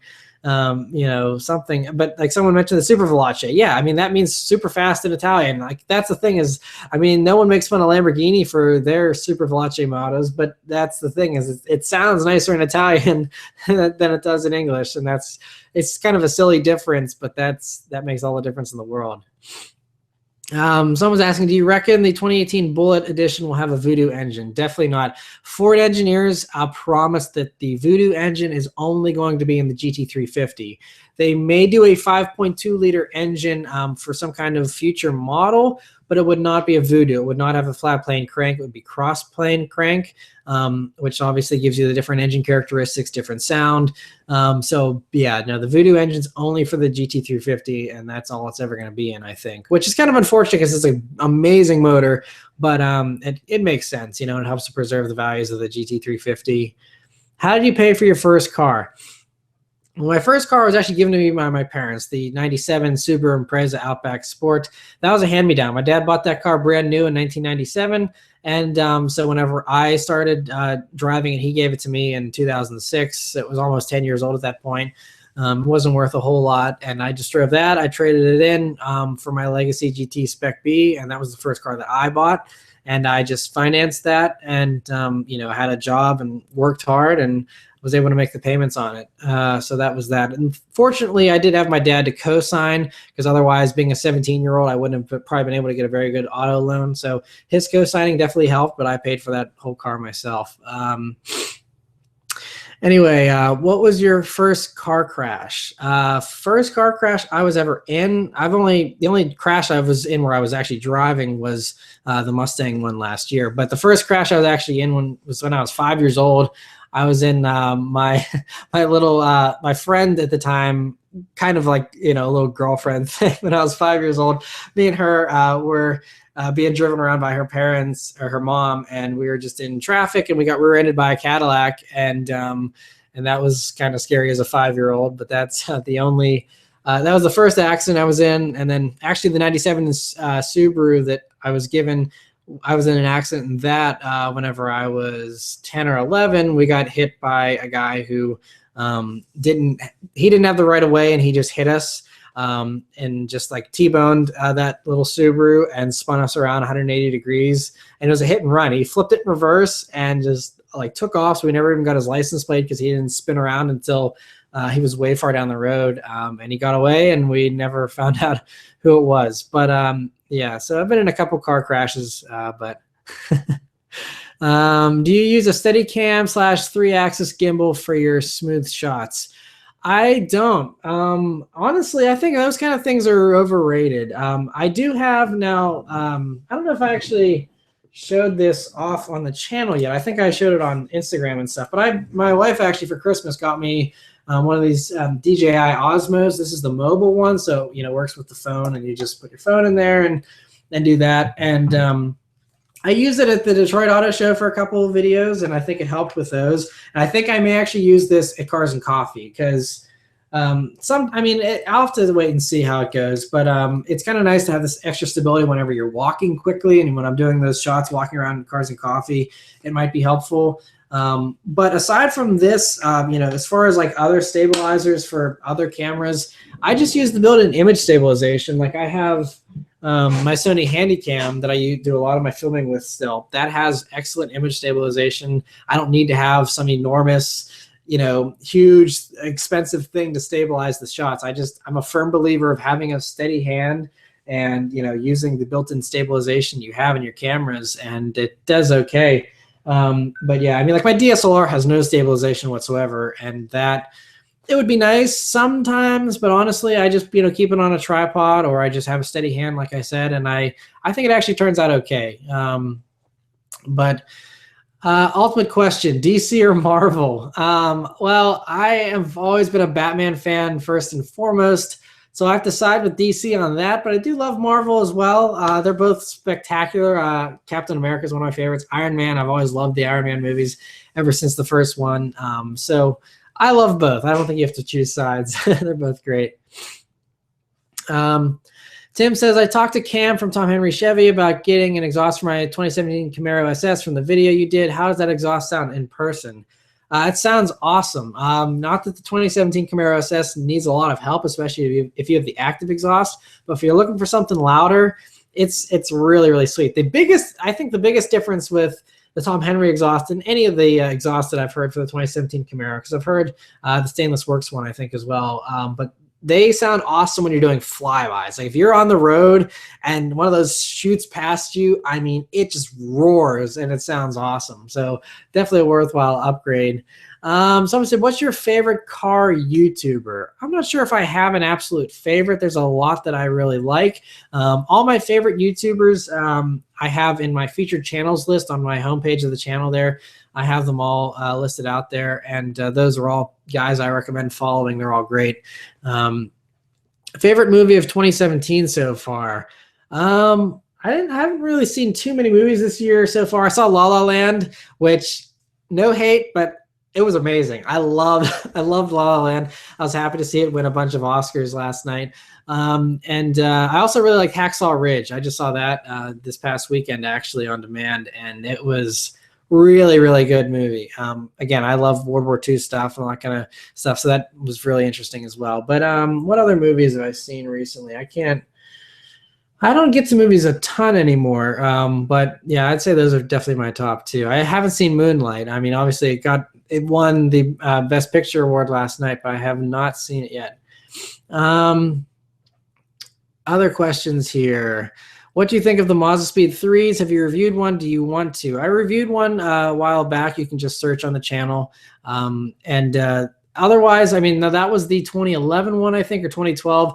I haven't reviewed a first gen yet, but I've heard those are actually better. I wasn't a huge fan of the one that I reviewed. They're not bad, but I hate how they limit the boost in first gear there. It just kind of kills some of the fun to me. Someone asked if YouTube's my full-time job now. It is. Other questions. Someone said, check out the Gears and Gasoline YouTube channel. They interviewed Engineering Explained recently. I saw that video. You're right. It is really, really good. And I would be open to doing something like that as well. I think Jason has a much more inspiring story. Mine's just kind of normal. I'm just like, well, I always wanted to review cars, and I'm reviewing cars. I think his channel is it's more exciting to see Jason's success because, you know, his channel's blown up. He's got over 1 million subscribers and he's not slowing down. And it's really, really exciting to see that. So I'm not sure I'd be quite as interesting of an interview than Jason was. But yeah, that video was so well done, very high production quality and stuff. And it was really nice to watch. What music do you listen to? I have very diverse music interest. I like pop stuff. I like some EDM. I like a lot of classic music, you know, oldies, stuff from the 40s, 50s, and 60s I love. Not super into metal or any kind of I'm not super into rock and stuff like that too much. That's the only thing I really don't like. I'm not into rap too much either. But yeah, I'd say those three: pop, EDM, and classic, you know, vintage music stuff. Do you watch the Grand Tour? I do. I watched every episode and I loved every minute of it. It was spectacular. I can't wait for more episodes. How do you get a Miata to be faster? Put a V8 in it. That's the best way to make a Miata faster. LS swap it and have smiles for days. Country music's terrible. Well, again, music is a very personal thing. I'm personally not a fan of country music, but I understand why people are. Will you ever get a motorcycle or get on a motorcycle? I can't remember what video it was, but if you search like me riding a motorcycle, there is a video. My friend in Virginia, he had an old BMW motorcycle that I tried riding around his yard once, and it failed horribly. I dropped it, and yeah, it was. I mean, I did okay for a little bit there, but then it just kind of got away from me. I'm not into motorcycles too much. And not only that, I mean, I could obviously learn and get better on them if I wanted to, but with how crazy drivers are these days, with no one paying attention, everyone texting while driving and being super distracted, I want to have metal and airbags if someone hits me. I do not want to, you know, have no protection whatsoever. Someone said, I remember that video he fell. I did fall. It was very, very funny. Not my best moment. Getting a new car, no plans for anything currently. Are hot dogs considered sandwiches? I don't know. I think hot dogs are kind of like in their own category because it's obviously not a burger. It's not really a sandwich. It's kind of its own thing. It can't be compared. Thoughts on the Giulia Quadrifoglio? I mentioned those earlier. I love it. I think it's spectacular. It's beautiful. It sounds amazing. It performs amazingly well from everything I've seen. Hopefully I get to drive one and review one day. I absolutely love them. They're expensive, but then again, everything else in that price range is, you know, of similar performance. So it's competitive with the market. So I don't blame it for the price. It's just out of my price range. Have you reviewed an automatic BRZ or FRS? I did. The Innovate Supercharged FRS that I reviewed, I think 3 years ago now, that was an automatic. And I actually filmed a review last week of a 2017 BRZ that's an automatic. So that'll be coming out. And a little spoiler here, but the 2017 BRZ, they improved the automatic in that so much. I was so impressed with the automatics in these new BRZs. It's certainly, I still would rather have a manual, but the automatic is not the slush box that it once was. They did a really good job with improving the automatic in the 2017s. But I will be reviewing hopefully a manual 2017 BRZ as well. I'm going to cover both of those here, hopefully in the month of March, because I know a lot of you have been requesting those, and that's the car I've been very curious as well. Thanks, by the way, Zach, for including all of these YouTube links for you guys asking about different cars I reviewed. I've covered the ZL1 1LE a couple times already in the live stream here. It's very impressive, and I'll be talking all about it in the weekly update. State that I live in is Pennsylvania, Pittsburgh, Pennsylvania.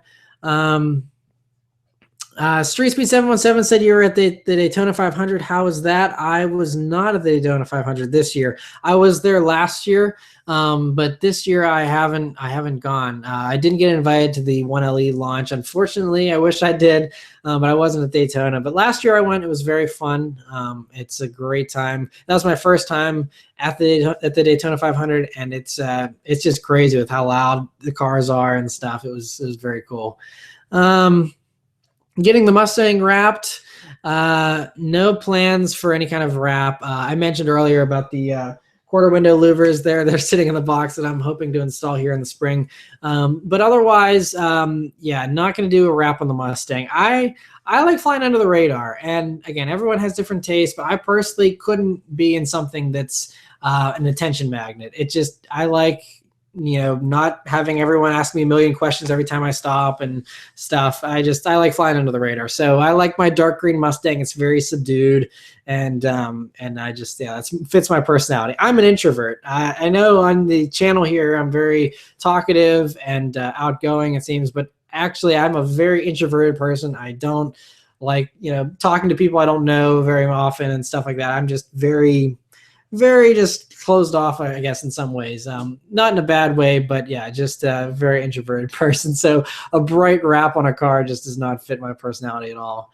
Thoughts on Turbo Pony's new wrap on her EcoBoost? I love that. I think it's very cool. It's kind of got a pearlescent white sheen to it. It looks really, really cool. And it's cool to follow the progress of her EcoBoost. Someone asked how my EcoBoost is so far. I don't know anymore. I traded that car in back in June, and I now have the GT. But yeah, the EcoBoost I think is still for sale at Ford of Uniontown, where I traded it in at. I think they still haven't sold it. So the poor thing has been sitting there for months and months without any love at all. Other questions here. I want to buy an E90 manual M3 2011. What do you think? Those are spectacular as long as you're prepared for the maintenance that comes along with any older BMW. They have, parts that break and planned obsolescence kind of things going on with those. So as long as you can afford that and higher insurance costs and stuff like that, it's a spectacular car though. They drive amazingly well. They're so good sounding with that V8. Tons of fun and great cars all around. How's the GT? It's doing great. It's got over 7,000 miles on it now. I'm loving every minute of it. It's just a really, really good car. It just fits me perfectly. The BRZ guy said they're eventually just going to give it away. Yeah, well, the EcoBoost, they keep dropping the price on it. They paid me 21 grand for that car trade-in, and I think they have it listed for like 21,250 or something. So basically, they're at the point where they're just like wanting to get rid of it. And if anyone tries to even bargain with them, they're losing money on it. So I feel bad. Obviously, I don't want to ever see a dealership, not do well. But they gave me 21 grand. I didn't beat them over the head for that. I think they offered me 20 and a half, and I was like, can we do a little better? And they offered 21, and that was that. So, yeah, it's it's kind of crazy that it hasn't sold yet, though, because it's one of the lowest priced EcoBoosts out there, I think. So either people just don't like the guard color or don't want a manual, or I don't know what the deal is with that. But anyway, someone said, do you even lift? I do. I go to the gym fairly often whenever I can. Recently, it's been about every other day, but usually it's, maybe 2 or 3 times a week if I'm lucky. Thoughts on the Scion TC? They're great. I reviewed one. You can go check out my review. But yeah, the original one is the one that I really like the most, the first gens. And that's another really good starter car for someone looking for a good first car.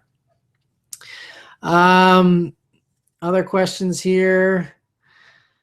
Thoughts on the new GT86 BRZ? I did quick drive videos in both of those vehicles back in the fall. You can search for the quick drive video on those. I will be doing a review, like I mentioned a couple minutes ago, on the 2017 BRZ here. That'll be posted March 15th, I think, or March 8th. Sorry, yeah, March 8th that'll be posted. And I'll be doing another one as well later in the month of March, hopefully. Would you ever drive a bad car? I would not. I have no interest in stance or slamming cars or anything like that. Again, just personal taste. Everyone likes something different. That's the great thing about car customization in the car community. Everyone can do different things, but I have no interest in that, especially in Pittsburgh here. The roads are so terrible. If you're in California where the roads are always perfect and smooth and stuff, then I can see how it maybe is a little more practical, but yeah, not a huge fan of the bagged look or anything. All right, other questions here. Thoughts on the Miata RF? Maybe a review sometime. I'd love to review one. I was talking with someone who's considering purchasing one, and if he does, then maybe I'll review that. I think it looks pretty cool. I don't know. I mean, it's a little scrunched up though. Like, I mean, some people are saying how beautiful it is. I don't know if I really get the beauty aspect of it. I think it's a cool idea, and I'm glad they're making it. But whenever I saw it in person, it looked a little, I don't know, like it was just a little too steep there in the back. I wish they had maybe made it a little more gradual or something. It's just like the car goes like this, and it's like like it's like, I don't know. I think they could have done a little bit better on it, but I know a lot of people really love it, and I think it still is a very cool idea. Someone says, why won't you come to England? Because it's very expensive to fly across the pond to go somewhere else. So I'm hoping to eventually get to all of Europe one day, and review cars there, and also just go for vacations and stuff with the wife and whatnot. So hopefully one day, but it's just one of those things. Like I said, I wish I could go to the Geneva Motor Show as well, but it's very expensive to fly halfway across the world. So not anytime soon, but hopefully one day. Should buy a C63 AMG? If it all depends. Again, that kind of question is very broad. It depends on what your interests are in cars, and all that kind of stuff. But the C63 is a great vehicle for sure. Thoughts on Prius? I don't like Priuses whatsoever. There's so many good cars. If you want something that's fuel efficient that you can get, that's way more exciting than a Prius. I think Priuses are really overrated by non-car enthusiasts, and obviously car enthusiasts hate them for the most part. But yeah, I am not a fan of the Prius at all. New York Auto Show, that's a possibility. I'm still kicking around the idea of the New York Auto Show.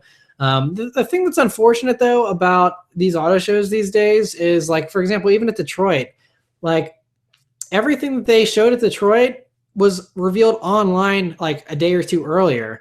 So it's like, why would I go and like try and be the first person to like film this car debuting and it's so awesome if the night before they're just going to upload everything online? I'd rather just sit here in my desk and just post a video from the comfort of my own home if they're just going to reveal everything online ahead of time. So I kind of wish that they would wait and reveal things at the actual show instead, because otherwise it doesn't make a lot of sense. I mean, it's cool to see these cars in person, but there's so much competition at these auto shows too, that there's 55 other journalists crowding around the car at the same exact point in time. Everyone's trying to get a picture. Everyone's trying to film it.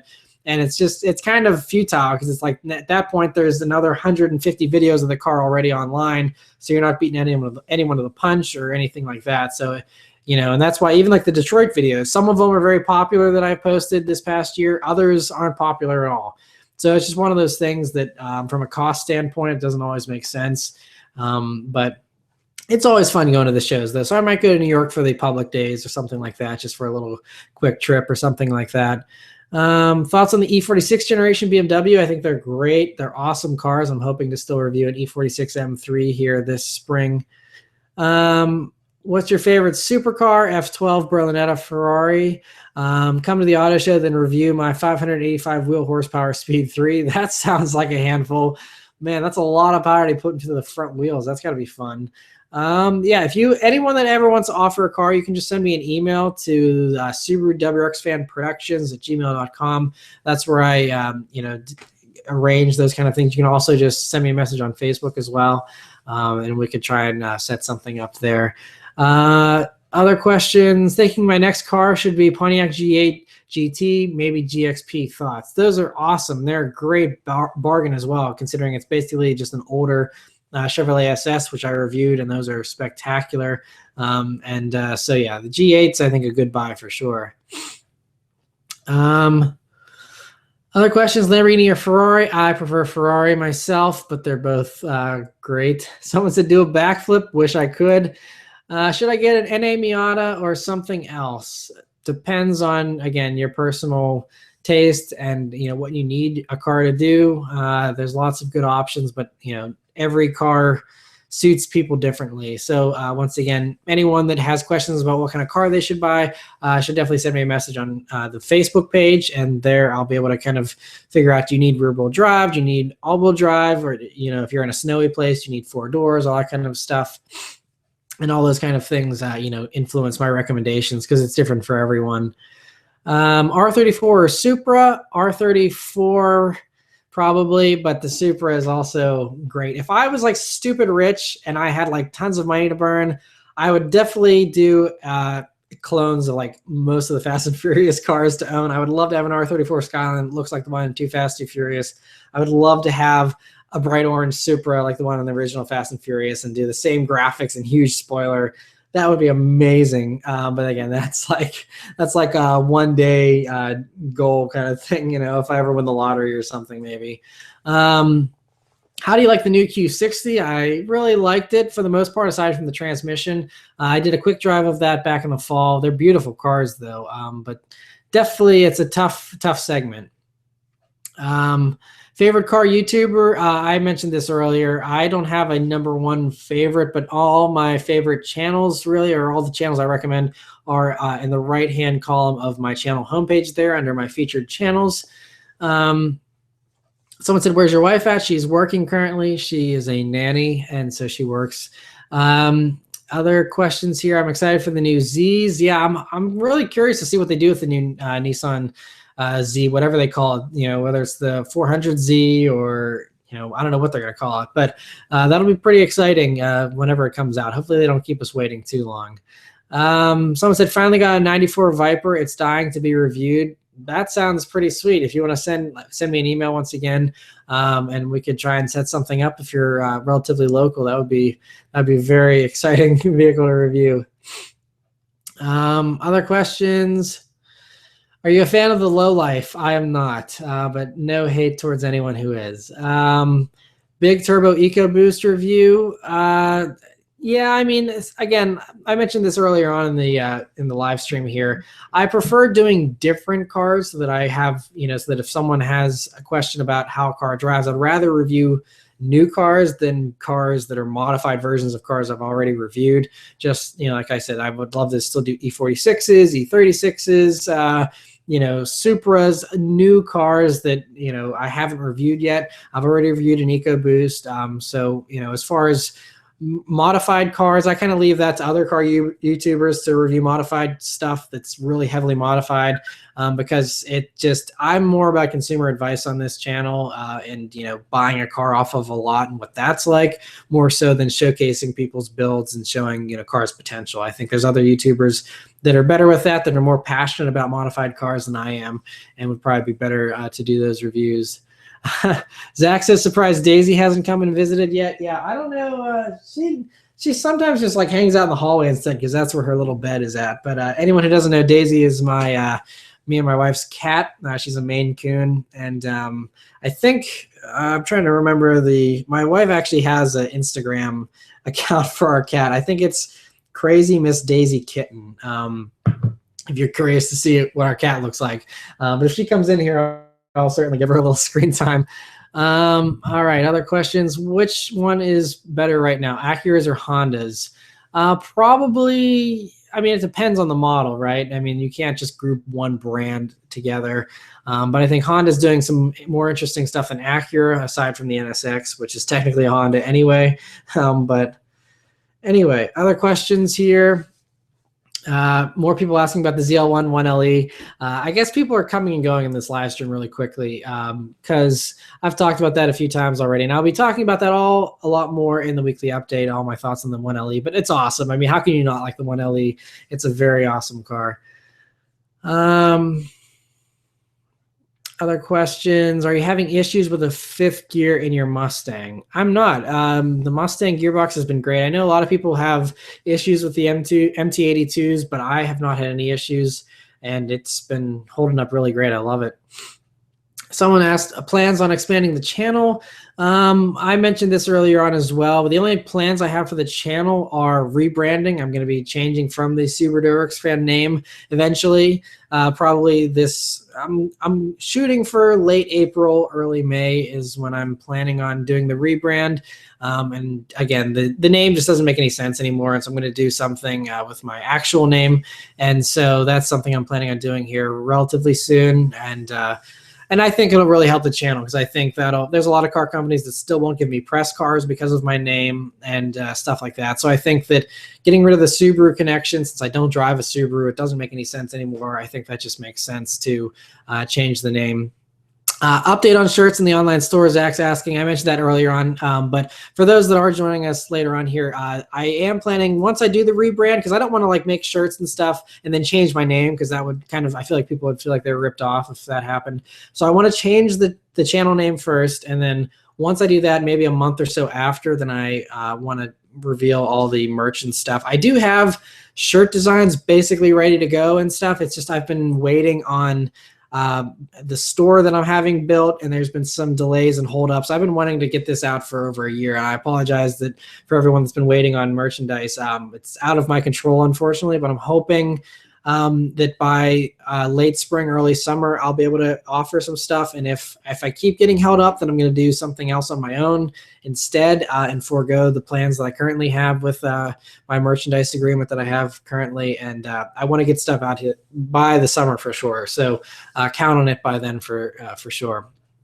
If you do an online store with shirts, please don't sell them for $30. Now, I'm not. I would be doing the merchandise store just to get the stuff out there, because honestly, I view it as like I'm flattered that people even want a shirt that has, you know, channel stuff on it, whether it's Let's Turn Down Onto This Back Road or just the channel name. I appreciate that you guys would even want to wear that. So I'm not going to charge and try and make a killing on shirts. I don't understand why people do that. I would charge basically cost for those. I mean, I might, you know, it depends on the profit margin, but I want to make sure that the shirts are high quality shirts too, because so many of these people sell these shirts for 25, 30 bucks, and they're terrible shirts that shrink and don't feel very good. I want like the super silky, like very, like if you guys know like Lucky Brand shirts and those that are very soft material, that's the kind of shirt that I want. Those are a lot more expensive. There isn't any kind of profit margin in those really, but I want to offer those and offer them at a very, very decent price. So that, you know, like I said, I just want to get the stuff out there. I'm not trying to make additional revenue off of shirts. I just want it just to, you know, kind of get them out there for you guys. Anyway, yeah, some people are saying, well, let's turn down on this back road shirt. It'd be awesome. I've been wanting to get that shirt out for over a year, and I apologize that I haven't yet, but I have some cool designs that'll look very awesome. I'm excited to start selling those. Have you driven the Julia? I have not. I've just sat in one so far. I'm hoping to review one maybe this year if I'm lucky. I've put in a request with Fiat Chrysler, and I'm hoping to, you know, get something from them here sometime this year. Other questions? Have you driven an RX-7? I have not, but I do have a couple offers for RX-7s. That's one of the cars I plan on reviewing this year, hopefully. Other questions?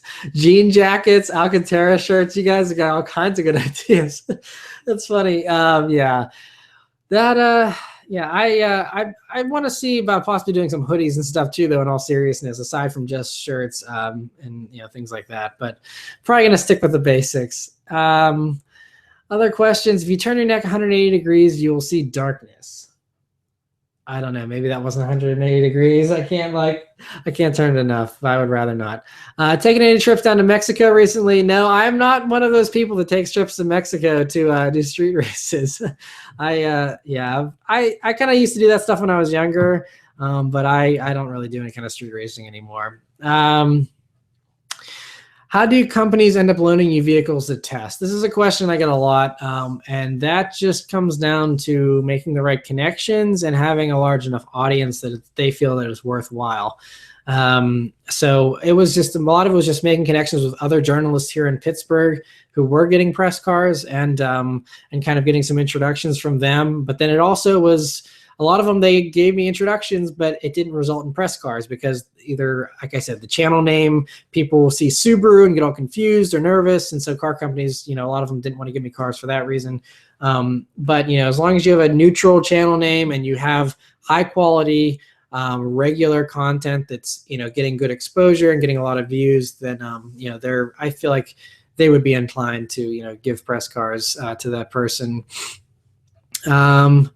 Other questions? You love Mexico? ? I have never been to Mexico, unfortunately, so I can't say, but I have nothing against Mexico, so I'd love to visit sometime. Other questions here? Any news on the Type R? We'll be seeing the production version of the Type R at the Geneva Motor Show next week, and or in about a week and a half, and so hopefully we'll have some kind of information then as far as what the actual engine is and what kind of performance numbers it's doing. because all that's still up in the air. Best bang for your buck sports car for 30 grand. You will probably be unsurprised if I tell you that it's either a Camaro or a Mustang. It's the best bang for your buck. If you want something that handles better, then I would say BRZ.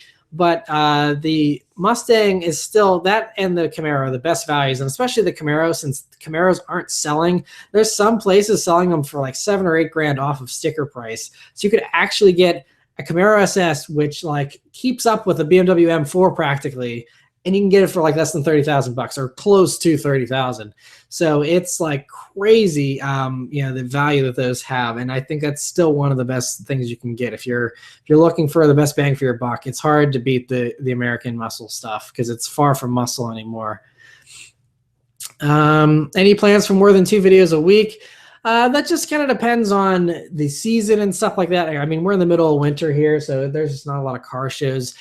In the summertime and stuff, I usually do more than 2. I usually do a review, and then I do, the weekly update. And then I usually do like a cars and coffee video. Those happen every other week. So if I'm able to get to those every 2 weeks, then I do one of those during the weekend. And then aside from that, I still would like to do some other types of videos. It's just one of those things of having the time to do it. I'm still a one-man crew, and so it's very tricky to sometimes have enough things. And honestly, like there's other YouTubers where they can just vlog about going to McDonald's or something, and that's interesting.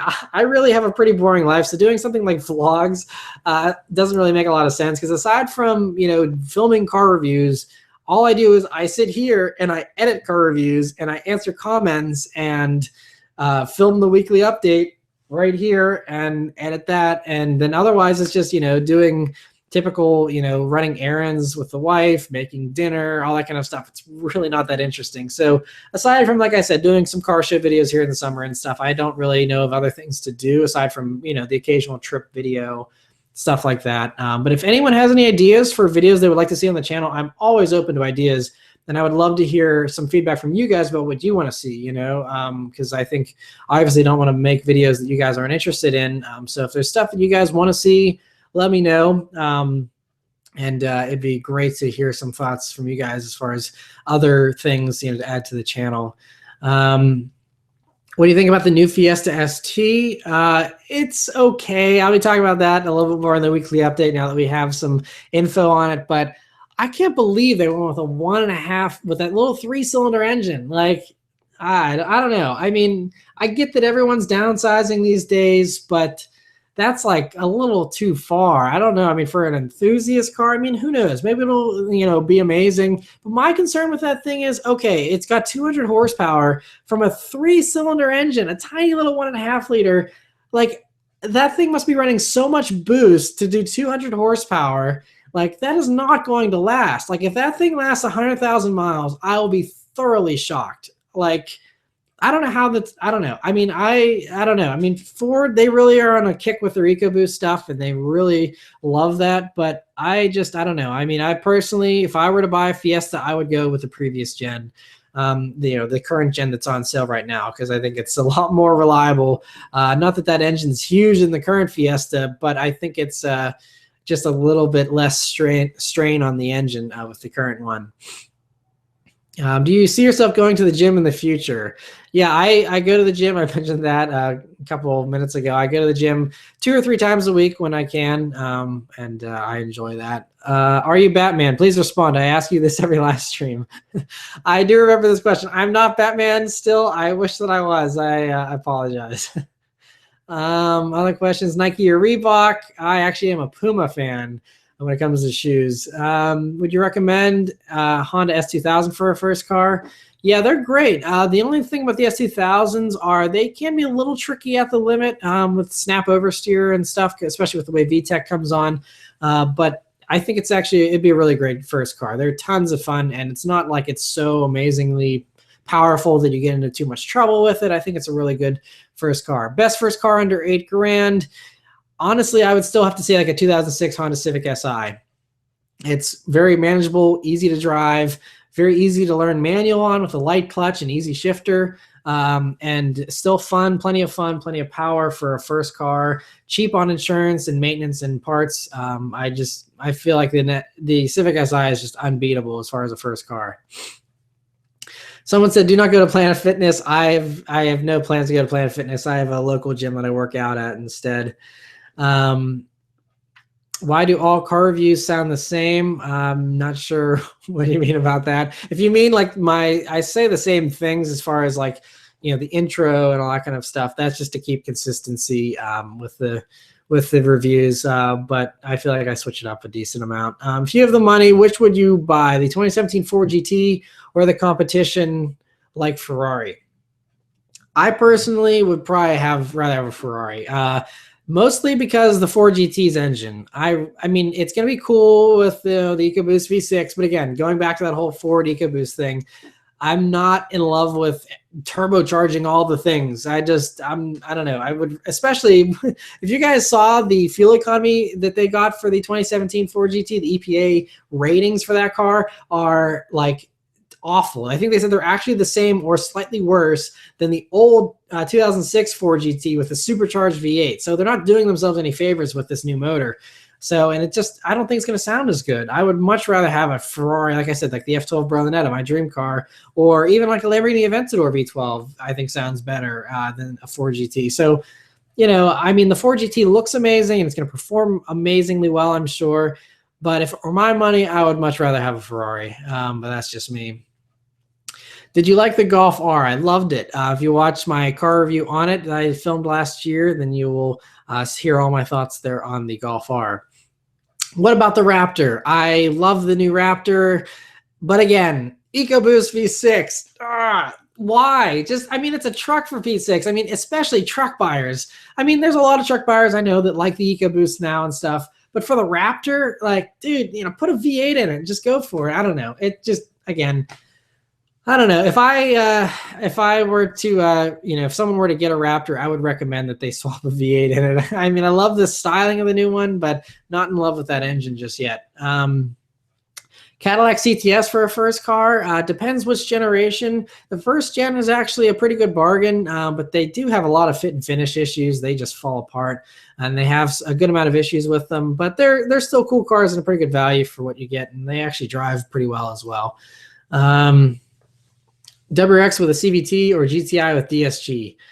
GTI with DSG. That is definitely, I mean, I've not driven a WRX with a CVT, so honestly, I can't fairly say that, but I've driven the Forester XT, which also has the CVT, and it's a CVT. It's still a CVT. I know I made a comment in the Civic Coupe review about CVTs, and there was a few people that got triggered by my dissing of CVTs. CVTs are, I mean, they're decent, but they're supposed to be economical. They're not designed to be sporty. So anyone that has a CVT, even if it's tuned to be sporty, it's not how it was designed to be. I mean, CVTs are just designed to be better on gas and stuff and be smooth. And so for those, they're good. But I mean, the GTI with the DSG, it's going to shift faster. It's going to feel sportier. It's going to be much, much better as far as the responsiveness and stuff.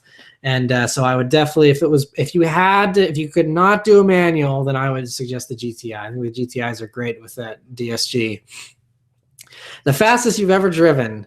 A long time ago, when I was a little more reckless, the fastest I ever drove was 155 miles an hour, ironically enough, in an old CTSV. This was my friend's. He had the first-gen CTSV, and that is what I did. That was what I did 155 in. The Legacy GT Spec B, I got that up to its max speed of 135 once. Those are the two highest speeds that I've ever driven on the street. Now, whenever I was at the track days that Dodge had, we were in Hellcats, and I got those pretty quick, but I don't think I ever broke 125 or so whenever we were on the straights. So, yeah, that's the fastest I've ever driven. The fastest I've ever ridden was about 170 in a Lamborghini a long time ago. That was a lot of fun as well. But, yeah, the fastest I've ever driven was 155.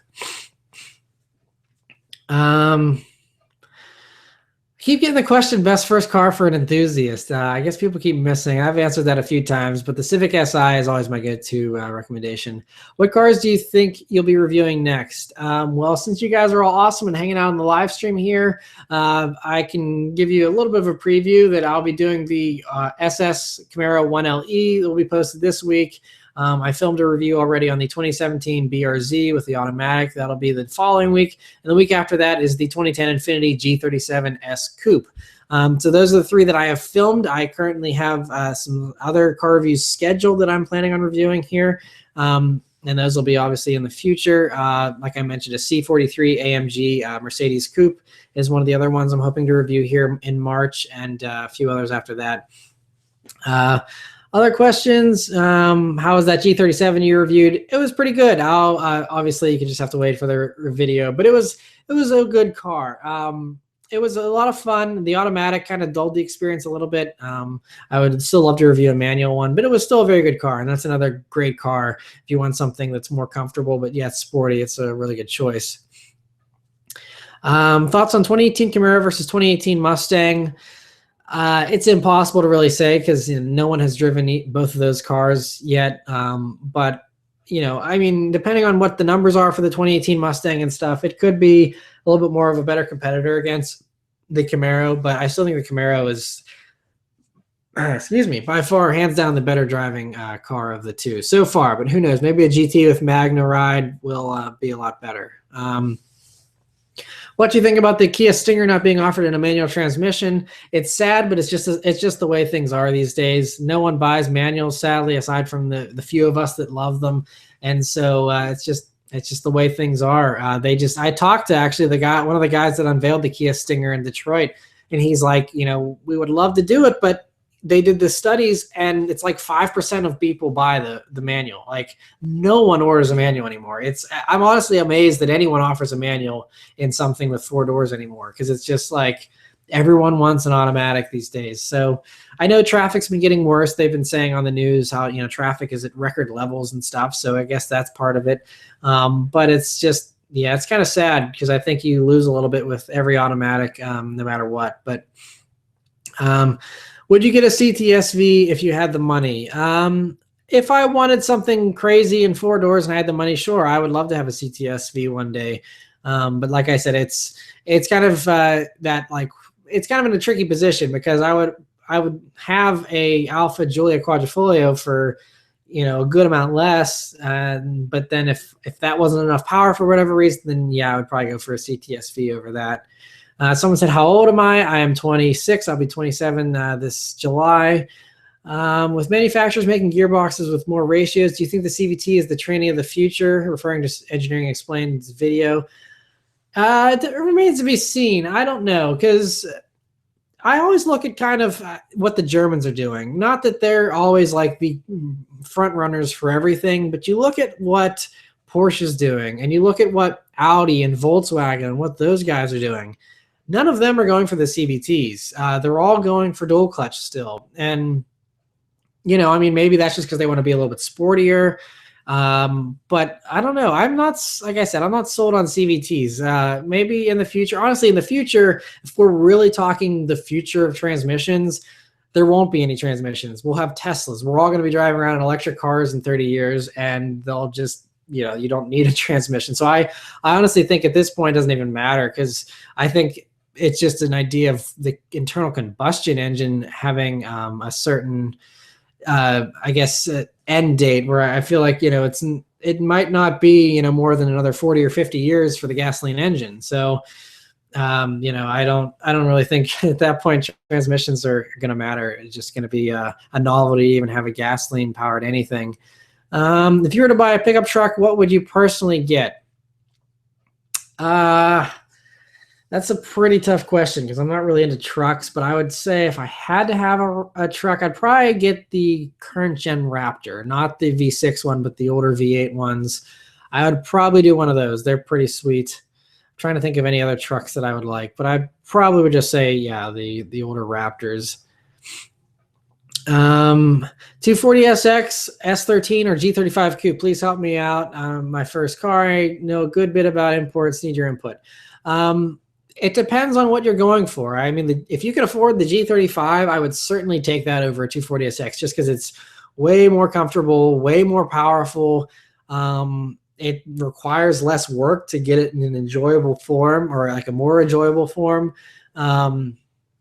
So I would definitely do a G35 if you can afford it. Like I said, the 240SX is cool if you want to go crazy with mods, because there's a lot more aftermarket support for a 240SX than there are for G35s. But I think the G35 is obviously a lot safer as well and things like that. And I think it actually looks better than the 240SX personally. So that's what I would go for. Why do you think Ford is eco-boosting everything? Because Ford has this big obsession with being I mean, if you like even saw the Detroit, their whole like press conference and all their commercials and stuff, their goal with Ford is to be this automaker of the future, where they want to have car sharing and they want to have everything be autonomous. And they don't like, I mean, it was really disappointing because they were just, all they're talking about was the car of tomorrow and the world of tomorrow, and how they want to be a mobility company and not just a car company. And they want to, give water to people in Africa. And all these things are great causes. And I think that autonomous cars make sense for a lot of people. But like Ford is like trying to go for this like utopian world, and I guess eco-boosting everything factors into that, because they think that they're saving the world with turbocharging and downsizing everything, even though when you look at the fuel economy for a lot of these EcoBoost motors, they're just as bad as their naturally aspirated counterparts. I mean, my EcoBoost Mustang, for example, and I mean, this is my own personal experience. My best fuel economy I ever got in the EcoBoost Mustang was 34 miles per gallon on the highway. In average normal driving, I would get, if I was driving spiritedly, I would probably get 22 miles per gallon in mixed driving in the EcoBoost. 22 in a fuel efficient, 4-cylinder Mustang, versus the GT. I maybe get 2 or 3 miles per gallon less. On the highway, I can still get 30 miles to the gallon in my GT on the highway. So I'm saving 4 mpg with twice as large of an engine, with a 5-liter naturally aspirated port injected V8 old school engine. I get almost the same fuel economy as this little tiny turbo 4-cylinder engine. So again, I kind of feel like, what is Ford gaining by doing this? I don't think it's really that beneficial. And I think that there's other ways to improve things that make more sense without kind of killing the soul and the excitement out of all these cars. But yeah, that just, again, that little mini rant, but I'm kind of concerned about where Ford's going. The news about the 2020 Mustang being hybrid, or having a hybrid variant at least, all that kind of stuff kind of scares the crap out of me, because it's just like, it's the end of the performance stuff. This is like the 60s with the glory days of all these crazy Hellcats and stuff. And then you have, we're going to be approaching the 70s where everything got killed with no power whatsoever and stuff. Enjoy things while you can. I don't want to be gloom and doom, but it seems like for performance enthusiasts that like big engines and loud exhaust and stuff, that those times might be coming to an end here relatively soon. So someone's freaking out about news about a hybrid Mustang. Yeah, I did a video on that. That was announced a couple of months ago. They're doing a hybrid Mustang. It is happening. Everyone's going hybrid. There's rumors about the new WRX in 2020 being hybrid. The new GTI is supposedly going to have some kind of hybrid component to it for the Mark 8 version, I believe. Or yeah, in 2020 is when I think they're going to do a hybrid GTI. Everything's going hybrid. Everything's going to eventually just be electric. I mean, people were like actually talking about how like the idea of an electric Mustang in 2030 or so isn't like out of the realm of possibility. So it's just like, that's why I bought my V8 old school Mustang, and I'm going to cling on to that thing until I die, because it's just, I just am so sad about the idea of, things like that going away. Someone said, if Ford kills the V8, will you be done with them? I will not buy any new Fords if they, for example, the new Mustang coming out in 2020, I would never buy a hybrid version, of course. But even if like the new Mustang in 2020 is like, a lot of people are saying it's not even going to be naturally aspirated anymore. They're only going to have turbo engines. It'll either be a turbo 4, maybe turbo 6, maybe a turbo 8 if we're lucky. But I honestly, that's why I said this is probably the last Mustang I'll buy. I don't know if I'm going to like the direction of the Mustang in the future, and I'll probably be done with them at that point. I'll keep mine, and I will love mine, like I said, as long as I possibly can.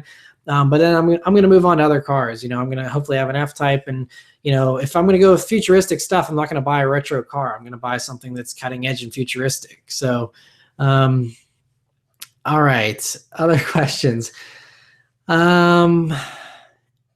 Do you like the BMW M4? I love the M4. They're great cars. I reviewed one a couple of years ago, and you can just search on the channel for that video. Other questions here. Have you ever thought of doing a subscriber car meet? It's possible. See, the thing is, here in Pittsburgh, a lot of people know that if they want to say hi to me, they can just show up at one of the car shows that I go to around here and hang out with me here. As far as other places, you know, I don't. Whenever I do travel to other places, I'm usually so focused on just filming as many car reviews as possible that, you know, like if I could do something in the evening or something like that where I can film car reviews, then that would make sense. And I did mention earlier on, I'm hopefully going to be doing a trip to Northern Virginia here sometime in the spring. And I do have a potential car meet kind of thing planned at a local shop down there that it's not planned yet, but it's an idea that's been posed, and I have the ability to do something like that. So I'll probably do something like that out there. Otherwise, though, it's just people are so spread out with YouTube that it's hard to do like one big subscriber meet somewhere. And I, like I said, I kind of just like showing up at car meets and meeting people and stuff like that, just because. Otherwise, you know, trying to find venues and, you know, making sure that no one ruins the meet and stuff like that. There's all kinds of stuff that goes into that. I would rather just kind of keep it low key. I love meeting people, but I would rather just meet people at car shows or other places like that instead of having a meet where I'm like, hey, everyone come hang out, and like, you know, having everyone show up at something. It's just a lot more complicated that way. The Supra needs new headlights. The Spy Shot headlights are bad. Those are just pre-production units. Those are not the production headlights for the Supra. Same goes for the taillights. They're going to change all that up here for the production version, so don't worry about that too much. Cobra badge or Mustang badge? Which sound do you prefer, V8, V10, or V12? All depends on the engine itself, you know, what brand it is. For example, I think Ferrari V12s sound much better than Lamborghini V12s. You know, but then V10s sound better with Lamborghinis. V8s are spectacular as well. Someone else is asking, plans to review Nick Murray's 911. I am hoping to review his. We're hoping to do some kind of collab here this year. Again, that's just comes down to setting things up and finding a time to make the trip out to Connecticut, or having him come out here to Pittsburgh, and you know, swapping cars for a day would be fun for sure. Haven't been to Germany, but I would love to try the Autobahn one day. Infiniti G37S or Q50S for first car. I would do the G37S just because I just like the way those look better, honestly. But the Q50 is nice. Whenever I reviewed the Q50, if you watch the review video of that, I was just a little disappointed in it. Honestly, I think there's better stuff out there than Infiniti offers. I think there's other things. Lexus has some more compelling options, and there's all kinds of other really good cars in that price bracket. What's your favorite car video game? I don't really game too much anymore. Back in the day, Forza was really good. I loved Gran Turismo growing up as a kid. But Forza Horizon 3 looks pretty sweet, but I have yet to play it. But it does look very cool. But yeah, I don't game too much. In your opinion, what is the best car for a college student? Again, that all depends on where you're going to college at, what your preferences are as a college student. But like I said, my go-to first car that I recommend for everyone is a Civic Si, you know, just because it's very cheap to own, but is also a fun little car. What is the best supercar you've seen? Best supercar I've seen. I don't know, probably the LaFerrari. I've seen all three of the hypercars now at this point, from, you know, McLaren and Porsche, and I personally like the LaFerrari the best. So I'd say that's probably the best one I've seen. Ultimate dream car is a Ferrari F12 Berlinetta. What would you pick from mid-size pickup trucks? Mid-size pickup trucks, again, that comes down to personal preference. Personally, I would pick probably the new Ridgeline, honestly, just because I don't go off-road and I don't haul large things often. So if I were to buy a pickup truck for whatever reason, I'd go for the most comfortable one, which is the Ridgeline. If I wanted something that felt like a truck and had off-road practicality and stuff like that, I would probably go for the Tacoma, although, I don't know, I really like the GMC Canyons as well, so it's kind of a toss-up. Would you ever own a diesel? No, I have no interest in diesels really. Would you rather get a Z06 or a CTSV coupe? Probably a Z06, honestly. I just think they look cooler. The CTSV coupes were a little funky looking to me back in the day. I actually prefer the sedans better myself, or the wagon if you're going for the older gen. Do you like the GT86? I do. Just wish that it had more power. Someone else asking where the wifey's at. She's at work still. She works in the afternoons, so that's where she's at. What will Nissan do with the new Nissan GTR? I have no clue. I hope they lower the price on it though, whatever they do, because they're just way too expensive right now. I don't know. I feel like they're not as good of a value as they once were. Someone's asking about my favorite F1 team. I don't really follow F1, so no input there. Would you lower your Mustang one day? Possibly. I mean, I did enjoy the 1-inch drop that I did on the EcoBoost, and I would, possibly do something like that here on the GT. But I do kind of need the ground clearance every once in a while. It's nice not having to worry about scraping over curbs and stuff. Not that 1 inch is that extreme of a drop, but there were a couple of times where I scraped in the EcoBoost there just on parking curves and things like that. But yeah, so it's a possibility, but it's nothing that I feel a huge need to do super quickly. Favorite Lamborghini, still the Murcielago. I love the Murcielagos. I've been a fan of those ever since they first came out. How can you be talking for 2 hours? Good question. Some of these live streams I used to do were like 5 hours long. This one, I mean, I probably won't go too much longer here, but we're still getting some good questions and stuff. So I'm going to keep going here for a little bit longer. Someone's asking for a video on teaching your wife how to drive stick. Yeah, so she kind of knows how to drive stick already. And she doesn't really have much of an interest to learn. I mean, she doesn't really ever have a need to drive my car. She has her own car and stuff. It would be an entertaining video, but I'm still I'm very protective of the Mustang, so I wouldn't want her to learn in that car, I don't think. And who knows, maybe we could teach her in another car. But like I said, I don't think she really has a huge interest in learning how to drive manual. So probably won't happen with that video, unfortunately. But we still do, like I said, want to do a video of her reviewing her Mercedes. That would be fun for sure. That'll hopefully be posted here in the spring, and it'd be a video of the two of us kind of reviewing it. And she'd be kind of doing it in a more funny way, but would also be a serious review too. Thoughts on a 350Z being your first car? It sounds like a good idea. They're fun cars. Like I said, just watch for the snap oversteer in those. They can be a little tricky in the rain from what I've heard, but the one that I reviewed was great. And they were just a lot of fun.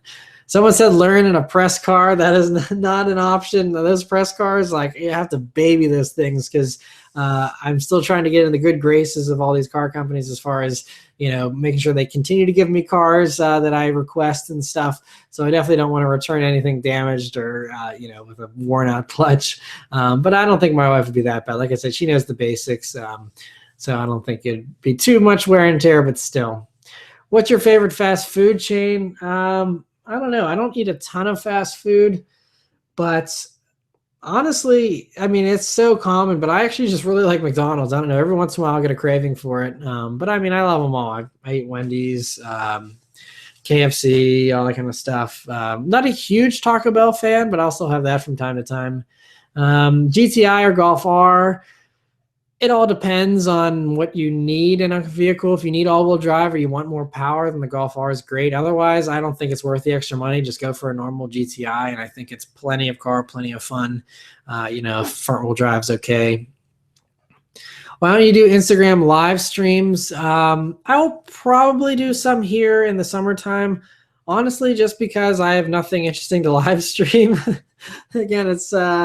I mean, I guess I could be doing this on Instagram, but I feel like I would rather do it here on YouTube, since I have way more followers on YouTube than I do on Instagram.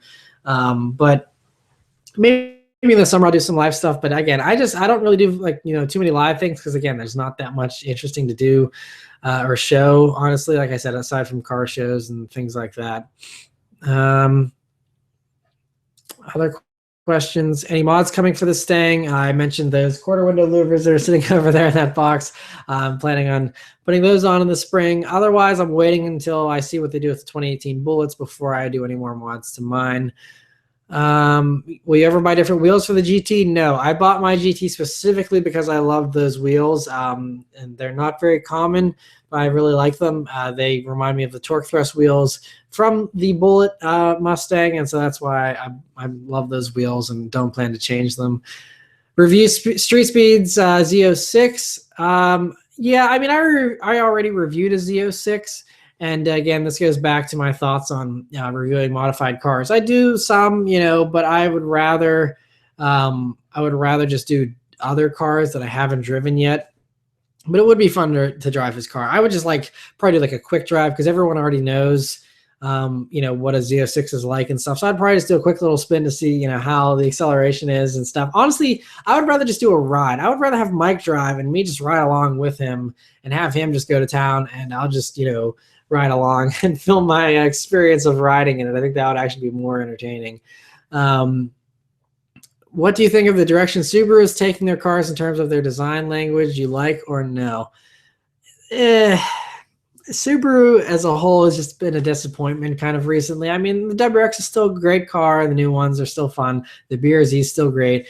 But it's certainly a little blander. I still wish they'd be a little more bold with their styling. They don't have to go full Lexus and go crazy, but they can at least, do something a little more daring. But again, they're going for that.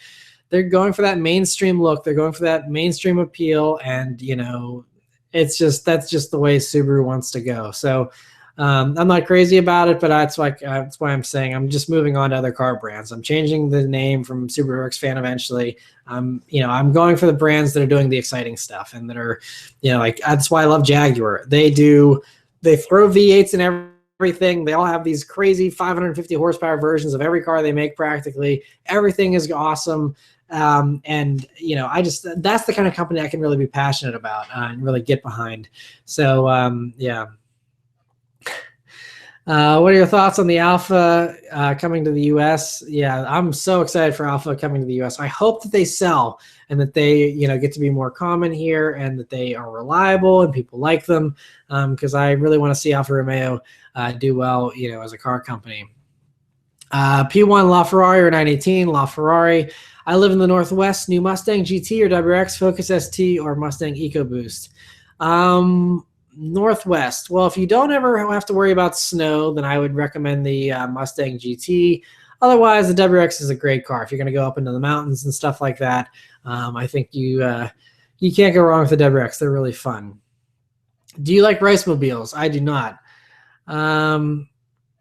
Other questions here. What do you think about the Jaguar SUV? I think the F-Pace is awesome. I did a quick drive in it last fall. You can go check out that video for all my thoughts on it.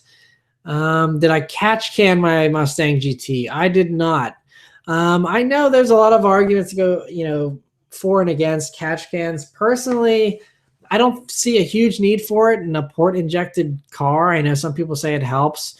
I'm not worried about it, honestly. I don't know. I don't want to have to constantly be checking a catch can every couple thousand miles and dumping it out and wiring it up and stuff. And also catch cans, like a lot of car dealerships don't that could not necessarily void your warranty, but a lot of people, if something goes wrong in your car, they're like, oh, it's because of your catch can. It's not wired up right or whatever, and just blame it on that. So I just personally don't see a need for a catch can in the port injected Mustang. Now with the direct injection ones, I can certainly see the benefits of that, but I don't really see any need in mine.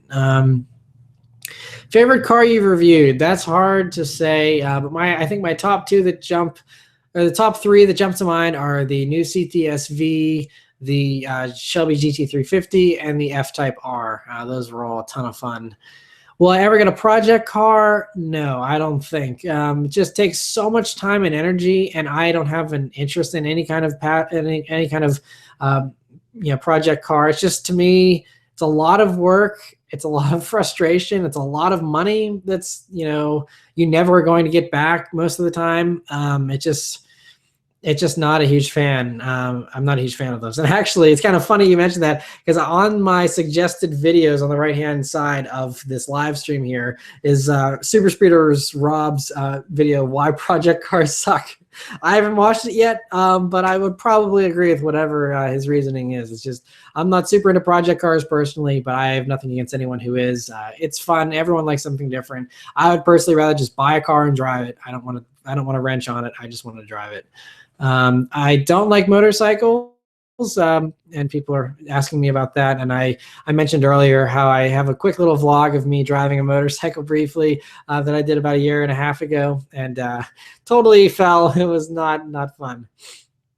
Are you going to get into vlogging? I don't have any plans to get into vlogging. This channel has always been about reviewing cars, providing consumer advice, giving you guys car news with weekly updates, and not show off my personal life. I don't, like I said before, there's nothing for me to vlog. I go to a car show, once every week or two. I review cars, and that is basically it. Otherwise, it's like go to Target, I go grocery shopping, I cook dinner. There's nothing exciting to vlog about. I don't hang out till 2 a.m. with buddies and street race or anything. I don't do anything interesting like that. So there's no reason for me to vlog that I see. If you guys have vlog ideas or you have things you want to see for new videos, certainly suggest them. I love hearing any kind of thoughts from you guys for what you want to see in the future. But I don't think, I'm just not very comfortable vlogging anyway. It's just not a huge fan. I'm not a huge fan of that. So probably won't be getting into vlogs, but again, I'm always open to suggestions. Other questions here. Would you ever consider buying a Hellcat? No, but the deals are tempting right now. $500 a month leases on Hellcats that some of these dealers are doing. More people asking about the review of the wife's Mercedes. I've mentioned this several times already now. We are going to do the video hopefully in the spring. She will be in it, and we'll kind of both review it, and she'll kind of be making fun of me and how I review cars, but it'll also be a serious review as well. So it should be entertaining. Who would win in a fight, you or Drake? Probably Drake. Are you doing any car reviews in New York? I am planning a trip to like Philly and stuff, hopefully in the spring, but I don't have any solid plans yet.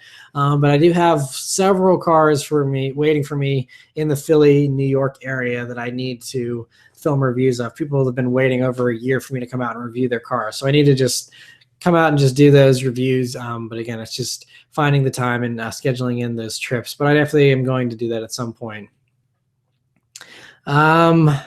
Other questions here. Yeah, we're still going. Some people are surprised it's still going on here. But yeah, it's still having a good time here. I'll probably end this pretty soon.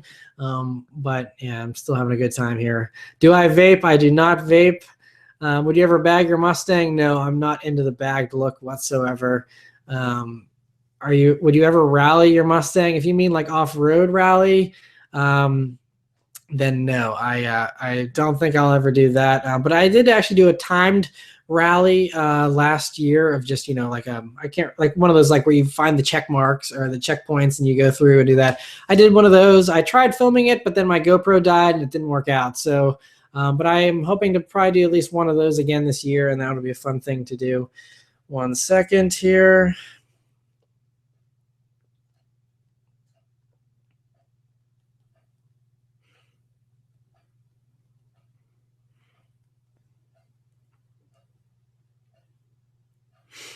All right.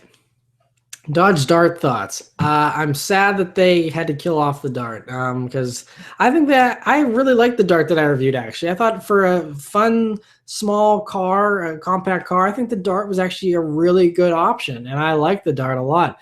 I'm sad that they killed them off. I think they look great. I think that they actually were a pretty nice car for the money. And so, yeah, it's sad that they're getting rid of them. All right. Are you going to get an exotic supercar to enhance your channel? Yes, I talked about this a little bit earlier on. I'm not one of those types of YouTubers. This channel, like I said, is about consumer advice. It's about helping you guys to find a car that you're going to enjoy owning, and showing you guys what it's like to drive these other cars, and giving you guys automotive news. Not about showing off what I have or what I'm doing. I just, again, I would just rather provide consumer advice for you guys and all that kind of stuff. But again, nothing against anyone who does that, kind of stuff. But just I know, honestly, and on top of that, I don't know when I'll be able to afford a supercar. I know there's some of these YouTubers that they like get money from wherever and buy cheaper supercars and stuff like that. But I like I said earlier, if I had hundreds of thousands of dollars to spend on a supercar, I would rather have like 5 or 7 cars that are all like 20 or 30 grand that I like than having one crazy supercar. That's just my personal preference, but I'd rather have a few classics, an F-Type for the weekends, a Mustang still for a daily driver, and just kind of have a bunch of different cars instead of one really sweet car. But that's just my personal preference.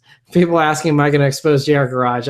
Everyone keeps commenting that everywhere. I think I've watched one of his videos and I don't even know anything about him. I don't care to get into any of this dumb drama with YouTube stuff. So I couldn't care less about that. But do you think it'd be a good thing to buy Mustang GT 15 to 17 now, or wait until the 18 comes out at the end of the year? Definitely wait if you can. It's one of those trade-offs of you can get a better deal if you wait, but then you're missing out on an entire driving season now. Because I mean, they're saying the 18 Mustangs aren't even going to be arriving until like the fall. So if you miss out on an entire driving season, if that doesn't bother you, then go for waiting. Obviously, that'll give you the best deals if you wait.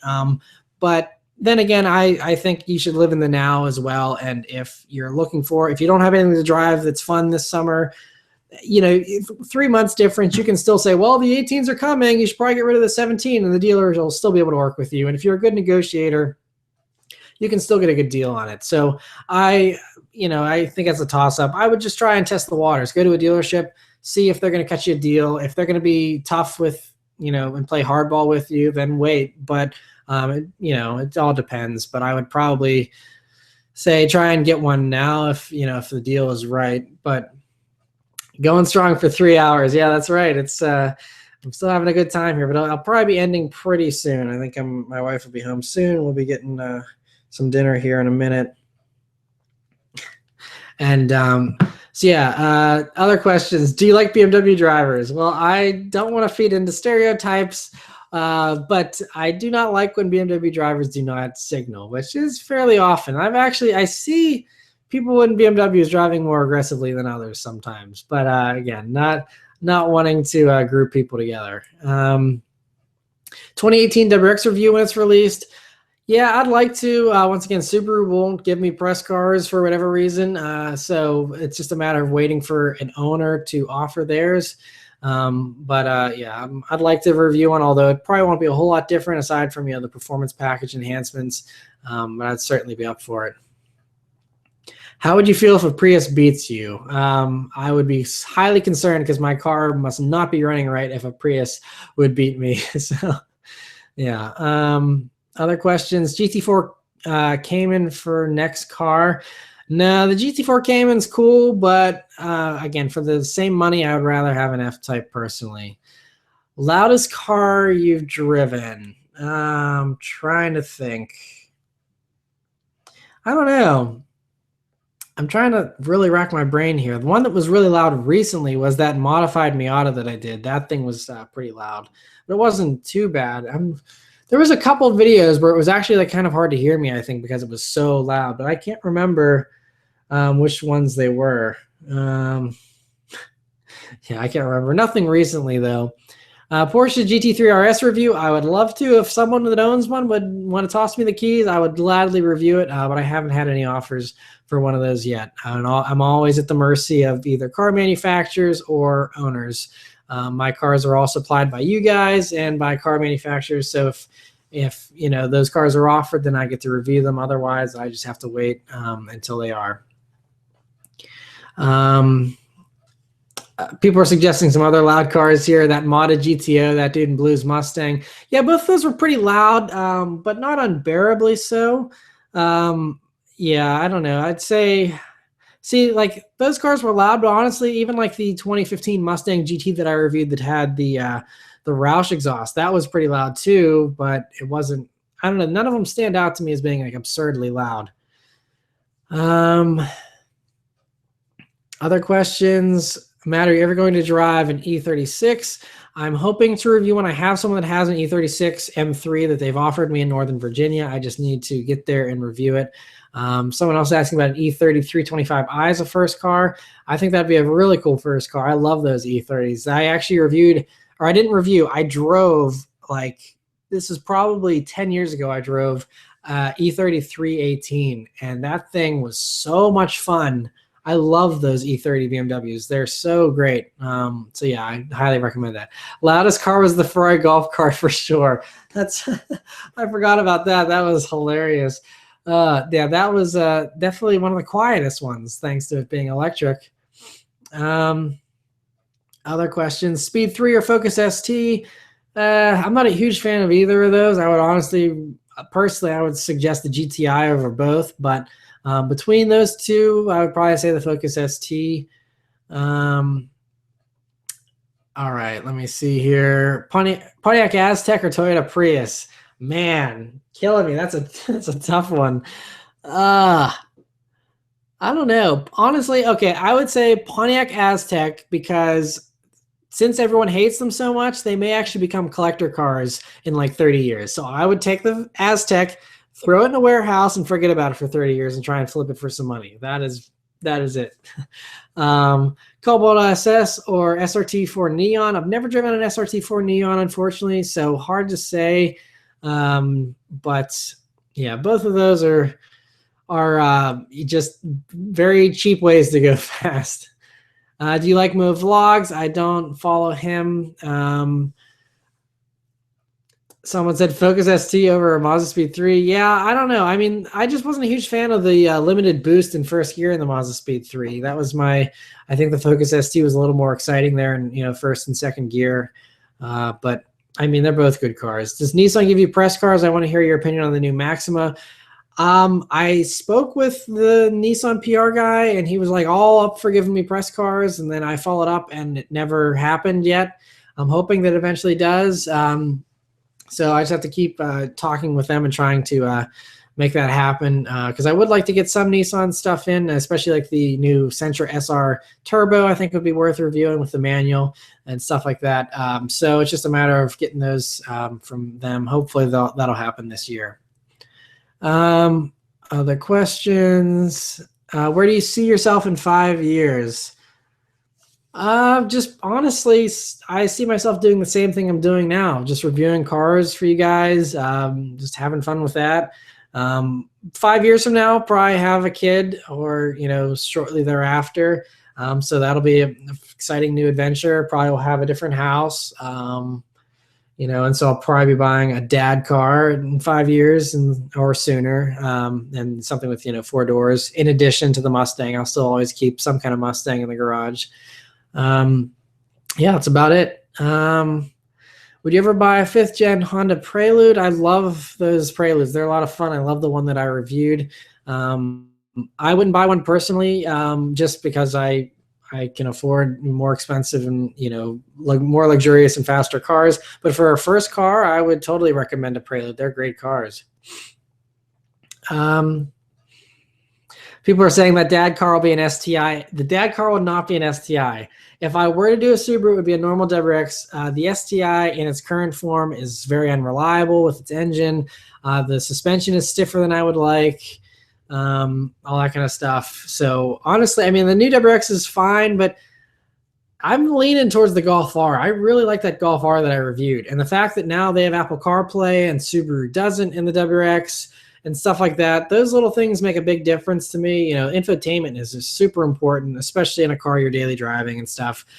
So I don't know. I'm kind of leaning towards the Golf R, and especially the 2018 Golfs are going to have the digital gauge cluster and the huge 9-inch infotainment screen. And it all looks so futuristic that the WRX in comparison just looks like an antique on the interior. So hopefully they update the WRX as well. But I was kind of disappointed that the WRX interior for 2018 was so unchanged.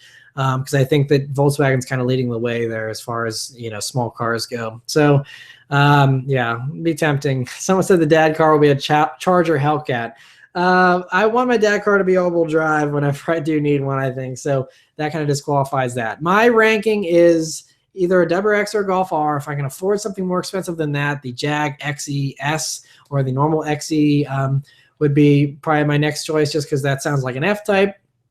If I can afford something nicer than that, then it would probably be the Alpha Giulia Quadrifoglio. And if I could afford something nicer than that, then it would be the CTS-V. But honestly, I'd be happy with any of those cheaper cars as well.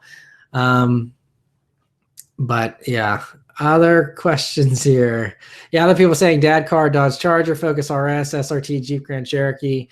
The Focus RS is, again, another really stiff car, and the interior is too cheap for what I would want in a daily driver. Not in love with the Focus RS. They drive really well. It was very impressive in the review, but I don't think I would want to daily drive one personally. Do you have your first car where you were a teenager? I guess, are you asking what my first car was? I'm kind of confused by that one. But my first car was a '97 Impreza Outback Sport. All right, my wife's headed home here, so I'm probably going to be finishing up here in a second. Give it another 5 minutes or so maybe, and then we'll end here. Another question, SS, LE, or GT350. I would do the GT350 just because it sounds better, and I still like the Mustang styling better than the Camaro. Dad car would be the AMG GT4. That would be nice. I'm really excited to see that revealed here at the Geneva Motor Show. That would be pretty sweet. But yeah, someone said, will you ever let regular car reviews review your Mustang GT? I would totally be up for that. People were asking about favorite YouTubers. He's one of the ones I really enjoy the most. Every video, I get at least one good laugh out of those videos that he does. They're very entertaining. And I met up with him a couple of years ago, and he drove my EcoBoost. It was just a quick drive video that he kind of did. He didn't do a full review on it because he was so backed up at that point with reviews that just didn't make sense. Yeah, so he did drive the EcoBoost. He's a really cool guy. It was a lot of fun hanging out with him, and I would certainly be up for meeting up again and having him review the GT. I think that would be very fun, just for the fact that, just to hear his thoughts. Even if he roasts the GT, I would love to hear his roast on the Mustang GT. It would be so good. I would love that. Other questions here. Bacon or sausage? Bacon usually. Eggs or pancakes? Eggs. Wife makes an appearance. Yeah, I mean, if I keep going here and if she wants to come and say hello before I leave, this live stream, then maybe I can have her come in for that. If you guys really want to see her say hi. Other questions. Do you like Angry Grandpa? I think I might have seen one of those videos, but I don't really know of any of his other stuff. Was the EcoBoost a good starter car? It was. It was a good starting car. It's a good stepping stone. The EcoBoost, I still think that those are best left stock. They have a ton of potential with tunes, but I still don't have a lot of confidence in that engine. Did your Mustang EcoBoost hold up though? I mean, it did. It didn't fail me, but there's just so many others that did fail, especially the 2018 or 2015 ones. Anyone that has an EcoBoost or that wants to get into an EcoBoost Mustang, from 2016 on, they all seem to be pretty reliable and they seem to handle mods a lot better. It was just those early 2015s, like the one that I had, that were kind of weak and seemed to blow up a little more frequently than the other ones. So, but yeah, I think the EcoBoost is a good car still. I don't want to knock them. Nissan IDX ever going to production? No, they said officially that car has been killed and they have no plans to do anything like the IDX. Although they said they may have some styling cues from that and the new Nissan Z that's going to be coming out here. Other questions. New ZL1 thoughts. I love the new ZL1. I'm hoping to drive one here in the relatively near future. What's the car to look out for in 2017? I don't know. Probably the Civic Type R. I think that's one of the most hyped cars of this year. And it'll be interesting to see, how that actually ends up doing as far as numbers go. But I'm pretty excited about that one. So like a gateway drug, that's what the EcoBoost Mustang is. Yeah, I'd say that's a fair statement. Because it's one of those things. The EcoBoost is fun, but if you want more power out of it, you're better off just getting the GT, because you could spend $5,000. Some people just love the 4-cylinder idea or the lighter weight, and that's fine. But for anyone that wants big power out of an EcoBoost, just buy a GT. It's such a better basis. The 5.0 holds up so much better to boost and stuff, and you can make boost so much easier. And the GT is not that much more expensive. So, you spend an extra $3,000 or $4,000, you instantly have an extra, 120 horsepower right off the bat. And then, from there, like I said, it's just you throw a supercharger on, and you got power for days. So it just seems a lot more of a reliable way to get high horsepower out of a Mustang. But someone asked, what do your parents drive? Subarus? They do actually drive Subarus. They have 2007 Outback, and then they also have a 2015, I believe it is, Subaru Impreza hatchback as well. And they really like those, and they've both been really good cars for them. Favorite soda? I really love Coke and Pepsi with the vanilla. Those are good. Worst car you ever drove? Smart car. Smart car by far. Worst car I ever drove. The transmission of those things is so awful. They're so lurchy, and it's obviously a little, odd looking car and not fast or anything. I drove one of those once for about 5 minutes, and that was far too long. Do you recommend do-it-yourself maintenance? If you are confident in your skills, you know what you're doing, and you've done the research, then I think it's a good way to save money. I personally don't do it just because to me it's not worth it. I would rather just go to the dealership and pay them to do it than do it myself. And that's also just me being kind of lazy as well, which is I'll be the first to admit that. But yeah, I think doing oil changes and stuff like that, I think makes a lot of sense. Favorite food? I don't know. I love Italian food, I think, the most. So anything Italian is pretty good. What's your favorite pastime? Maybe going to a baseball game. I love just going to a baseball game in the summer. There's nothing better in my mind. It's just the perfect way to spend a summer evening. Which car surprised you? Like, as in people thought it was going to do bad and turns out it didn't. I'm trying to think. Well, the one car that really surprised me that I haven't posted the review of yet is the 2017 BRZ with the automatic.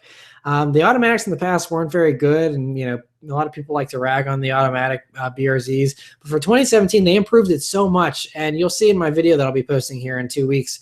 It is so good. It's just really an impressive thing, the new automatics. So that's one of the most recent surprises.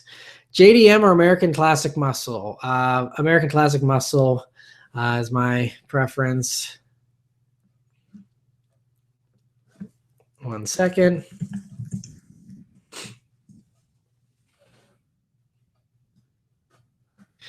Alrighty. Other questions here. Do you like the 2017 Elantra Sport? That's a car I'm really interested in, actually. I love that they put the more powerful engine in it. I think it actually looks really good now, the new Elantras, and the interior is nice. They got some good seats in it, a flat bottom steering wheel. That's a car I'd love to review as well. Hyundai, I asked them for press cars years ago, and they said, oh, we need to see your driving record first. So I sent them my driving record, and then I never heard anything back, even though my driving record doesn't have anything on it. So I don't know why that was a holdup for them, but I haven't heard anything from them since. So I'm not sure what the deal is with Hyundai. But aside from the Elantra Sport and the Genesis brand, there's really nothing exciting in Hyundai that I would want to review anyway, though. So I'm not super worried about not getting press cars from them. Is the EcoBoost still for sale? I believe it is. I haven't checked in a month or two, but last I checked it, Ford of Uniontown still had my used EcoBoost Mustang on the lot, sadly.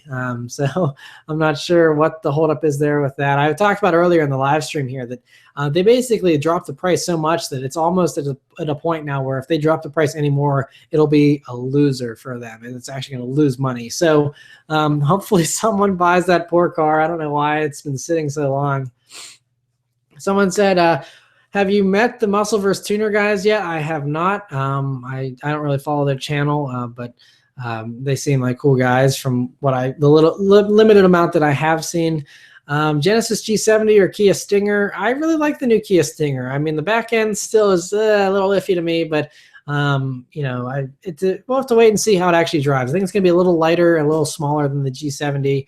But again, we're not really too sure what the G70 is going to entail. So we'll just have to wait and see how that turns out. It's on sale for $20,888. So they dropped the price even further. I'm pretty sure they gave me, it was either 21 they gave me for it or 20,500. But either way, yeah, like they're just, I feel so, and that's the thing, like that EcoBoost, I feel like they could sell it really quickly because I mean, EcoBoost usually go for more money than that. So I don't know if people just don't like the color or they don't like that it's a manual or why that car isn't selling. I don't know. Other questions. Someone says they're using my Wi-Fi. Don't you hear me tapping on the window? No, that is weird. Dodge Viper or Corvette? Corvette, just because it's a better value, but the Viper is amazing as well, and I'm sad that those have been discontinued here for this year. Other questions. 328 BMW or 370Z? I would say probably the 370Z, just because it's more reliable, not as expensive for insurance and all that kind of stuff. El Cito says, if anyone wants to buy an EcoBoost in Florida, I'm right here. Yeah, I mean, I feel like everyone, like the EcoBoost is a good stepping stone, but I feel like a lot of people just want more eventually, and the GT is just an easier way to go. Other questions here. Are you going to get a new look for the channel? I mentioned a couple times now, I will be rebranding the channel and getting rid of the Subaruwrxfan name. Eventually here, probably in about 2 months or so, I'll be changing and getting rid of the username and doing my actual name and trying to put a little bit of a car spin on it. So I'm still kicking around a couple ideas, but I'm pretty sure I know what I'm going to go with at this point. Other questions here. Accord Coupe V6 or Genesis 3.8? Accord Coupe V6, just because it's more reliable, and I personally think that it's a little more comfortable. Other questions here. F-Series, V-Series, M, AMG, or RS? It all comes down to personal preference and which car in those ranges you're talking about. But I really love all the Cadillac stuff. They just drive so much better and they're so underrated. It's kind of sad, so many people are so hung up on the brand, and they want the BMW, they want the Mercedes badge, but I just think Cadillac is doing so well these days and they deserve to be selling way more cars than they actually are. Am I sad that Hyundai got rid of the Genesis Coupe? Kind of, because it's kind of unfortunate, because now they're saying they're going to do some kind of new Genesis Coupe, but it's going to be in the Genesis brand and be some expensive thing to fight like the Infiniti Q60 and stuff, which is fine, but then it kind of leaves a hole in the market there where I think the Genesis was a cool competitor to stuff like the BRZ and the Mustang and the Camaros and stuff. And so I'm kind of sad that they don't have that anymore. Maybe they'll come out with something new. But I keep seeing Hyundai just going more and more up market, and I hope that they don't forget their roots, and their roots are fun, affordable, cars. But yeah, so someone said, what editing software do you use? I use Adobe Premiere Pro, and it works really well. I've used that for years. So it's really been good to me. Do you like the older Cadillac XLR? They look pretty cool. Never driven one though, so hard to say. Favorite Mustang body style ever? 67 to 68 fastbacks for sure. All right, other questions here. Honda Odyssey or Mercedes SLS AMG? Tough choice. I'd have to go with the Mercedes. What is your dash cam? I use the Vantrue X2 currently in the Mustang. I really like it. I have a review of it on the channel. You can check it out there. Will Nissan ever make a Nismo Maxima? Probably not. I think performance stuff just isn't a priority for Nissan currently. I mean, they're completely abandoning the Z. I mean, there's rumors that a new one's going to be coming out, hopefully. But aside from that, they have the SR Turbo Sentra, which is a stretch to even call that a performance vehicle, and then they really don't have anything else. So I don't think it's really a thing for Nissan aside from the GTR, which is super expensive, and so it's kind of unfortunate, but. How often do you shave? I shave every day. Other questions here. Audi S5 Cabrio. Those are cool cars. I like the V8 versions over the V6 versions for sure, but both are cool. Someone said, are you in Pittsburgh? I am. I've been born and raised in Pittsburgh and lived here my whole life aside from college. What do you use to film? I have a Q&A video you can look up where I show all my camera gear, and that's, walks through everything that I have. Do you want to get into planes? No, I have no interest in getting into planes at all. Thoughts on the NSX?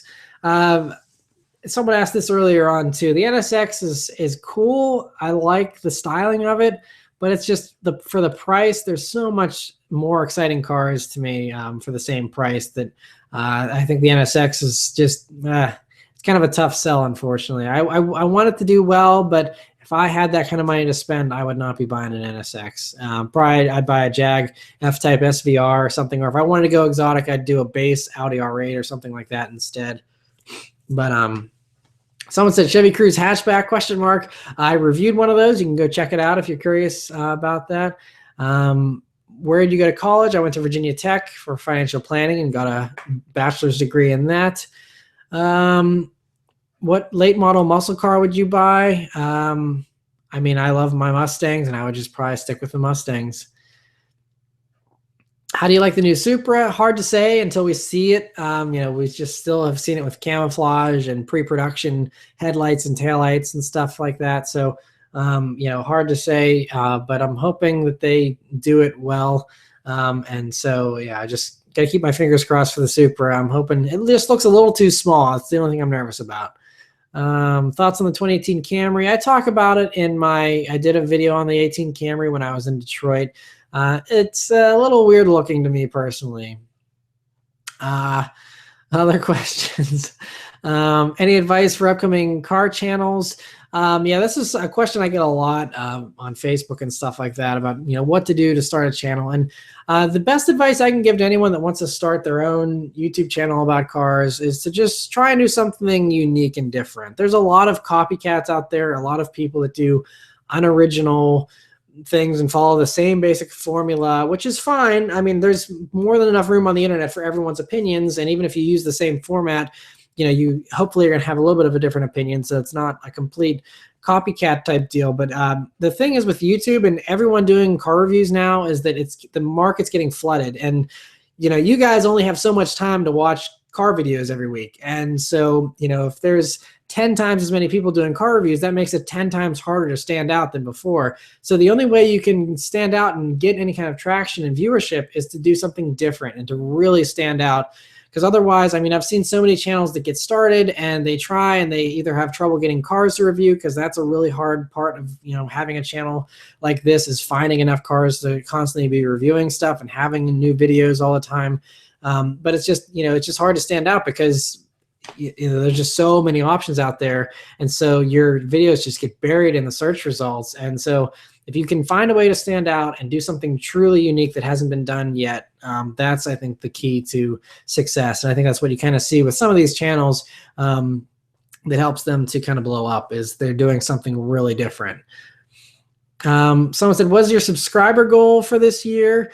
Honestly, I don't know. I think at this point, I'm hoping that whenever I do the rebrand and change the channel name, that hopefully helps to, make the channel grow a little bit faster. Because obviously I'd love for the channel to grow faster. I'd love for it to, be blowing up like some of these other channels. But I'm so happy with my growth. Like I said, I'm doing YouTube full time, which is my dream job.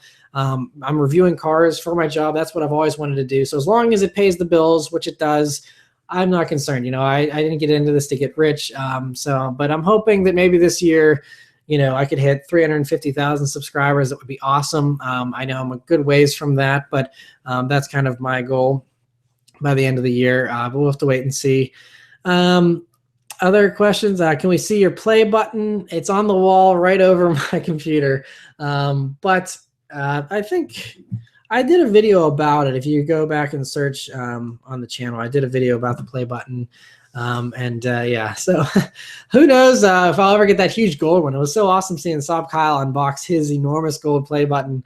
That's awesome. So hopefully one day I'll get there as well. It's just a matter of time. A couple other questions here. I think I'm going to probably be drawing this to a close here soon. Would you consider a BMW i8 a supercar or no? I don't. I mean, I think it looks like a supercar, but it does not perform like a supercar, and it's not really. I think, yeah, it's just it doesn't perform like a supercar. So I would consider it a sports car myself. Someone's saying, is Subaruwrxfan a bad name? Are you changing your name and why? Yeah, I like I said, I'm going to be doing a rebrand here probably sometime later this spring, early summer. Starting to lose my voice. And so I'm hoping to, change it, like I said, probably late April, early May. Just because it's just a lot of car companies are nervous to give me press cars because I have Subaru in my name. A lot of you guys that come to the channel for the first time are confused because I don't have a WRX. I don't film WRXs hardly ever. And it doesn't really fit the channel or what this channel is about. I want something that describes what the channel is actually about, which is car reviews and car news. And so I'm hoping to, do something a little more relevant that also, applies a little bit better. It's less confusing for people. Other questions. People are saying, what's the new name going to be? I am keeping that a secret for now. And just because I don't know exactly what I want it to be just yet. I have it narrowed down to a few things, but I want to kind of keep it a surprise. And so, like I said, a couple of months from now, you guys will all know, and it'll all be good. I'm excited about it for sure. Other questions here. What should my first car be? I've said this a couple of times now. The Civic Si is one of the best first cars I think people can buy, but there's lots of other good options out there as well. It depends on your budget. It depends on what you need. You need all-wheel drive. Do you need 4 doors? What are your preferences? Anyone who's looking for guidance as far as what kind of car they should buy, I always recommend sending me a message on Facebook, and that's where I always respond to people's messages, and I can get more detailed information about you and what your lifestyle is and what you need a car to do, because making a blanket recommendation isn't always the best. So yeah, I think that's probably about it here. I think the wife's headed home, should be home soon. So, but thank you guys very much for hanging out here in the live stream here. It was a good time. And I always say I want to do these more often, and things just always end up getting in the way. But hopefully here we can, do a couple more, because things are a little bit slower usually in the winter time here for me, and, early spring. So hopefully we can do some more of these in the future. But thank you guys all for tuning in and joining. Thank you always for your support of the channel, for watching the reviews and stuff. It really, every view helps. Every comment is enjoyed. And, I always appreciate the support and, sharing the videos and spreading the word about the channel. It always is much appreciated. So thank you guys, for even the newcomers and those who have been around for a long time. I appreciate you all. Thank you guys very much for watching this live stream, and I'll see you guys next time. Take care.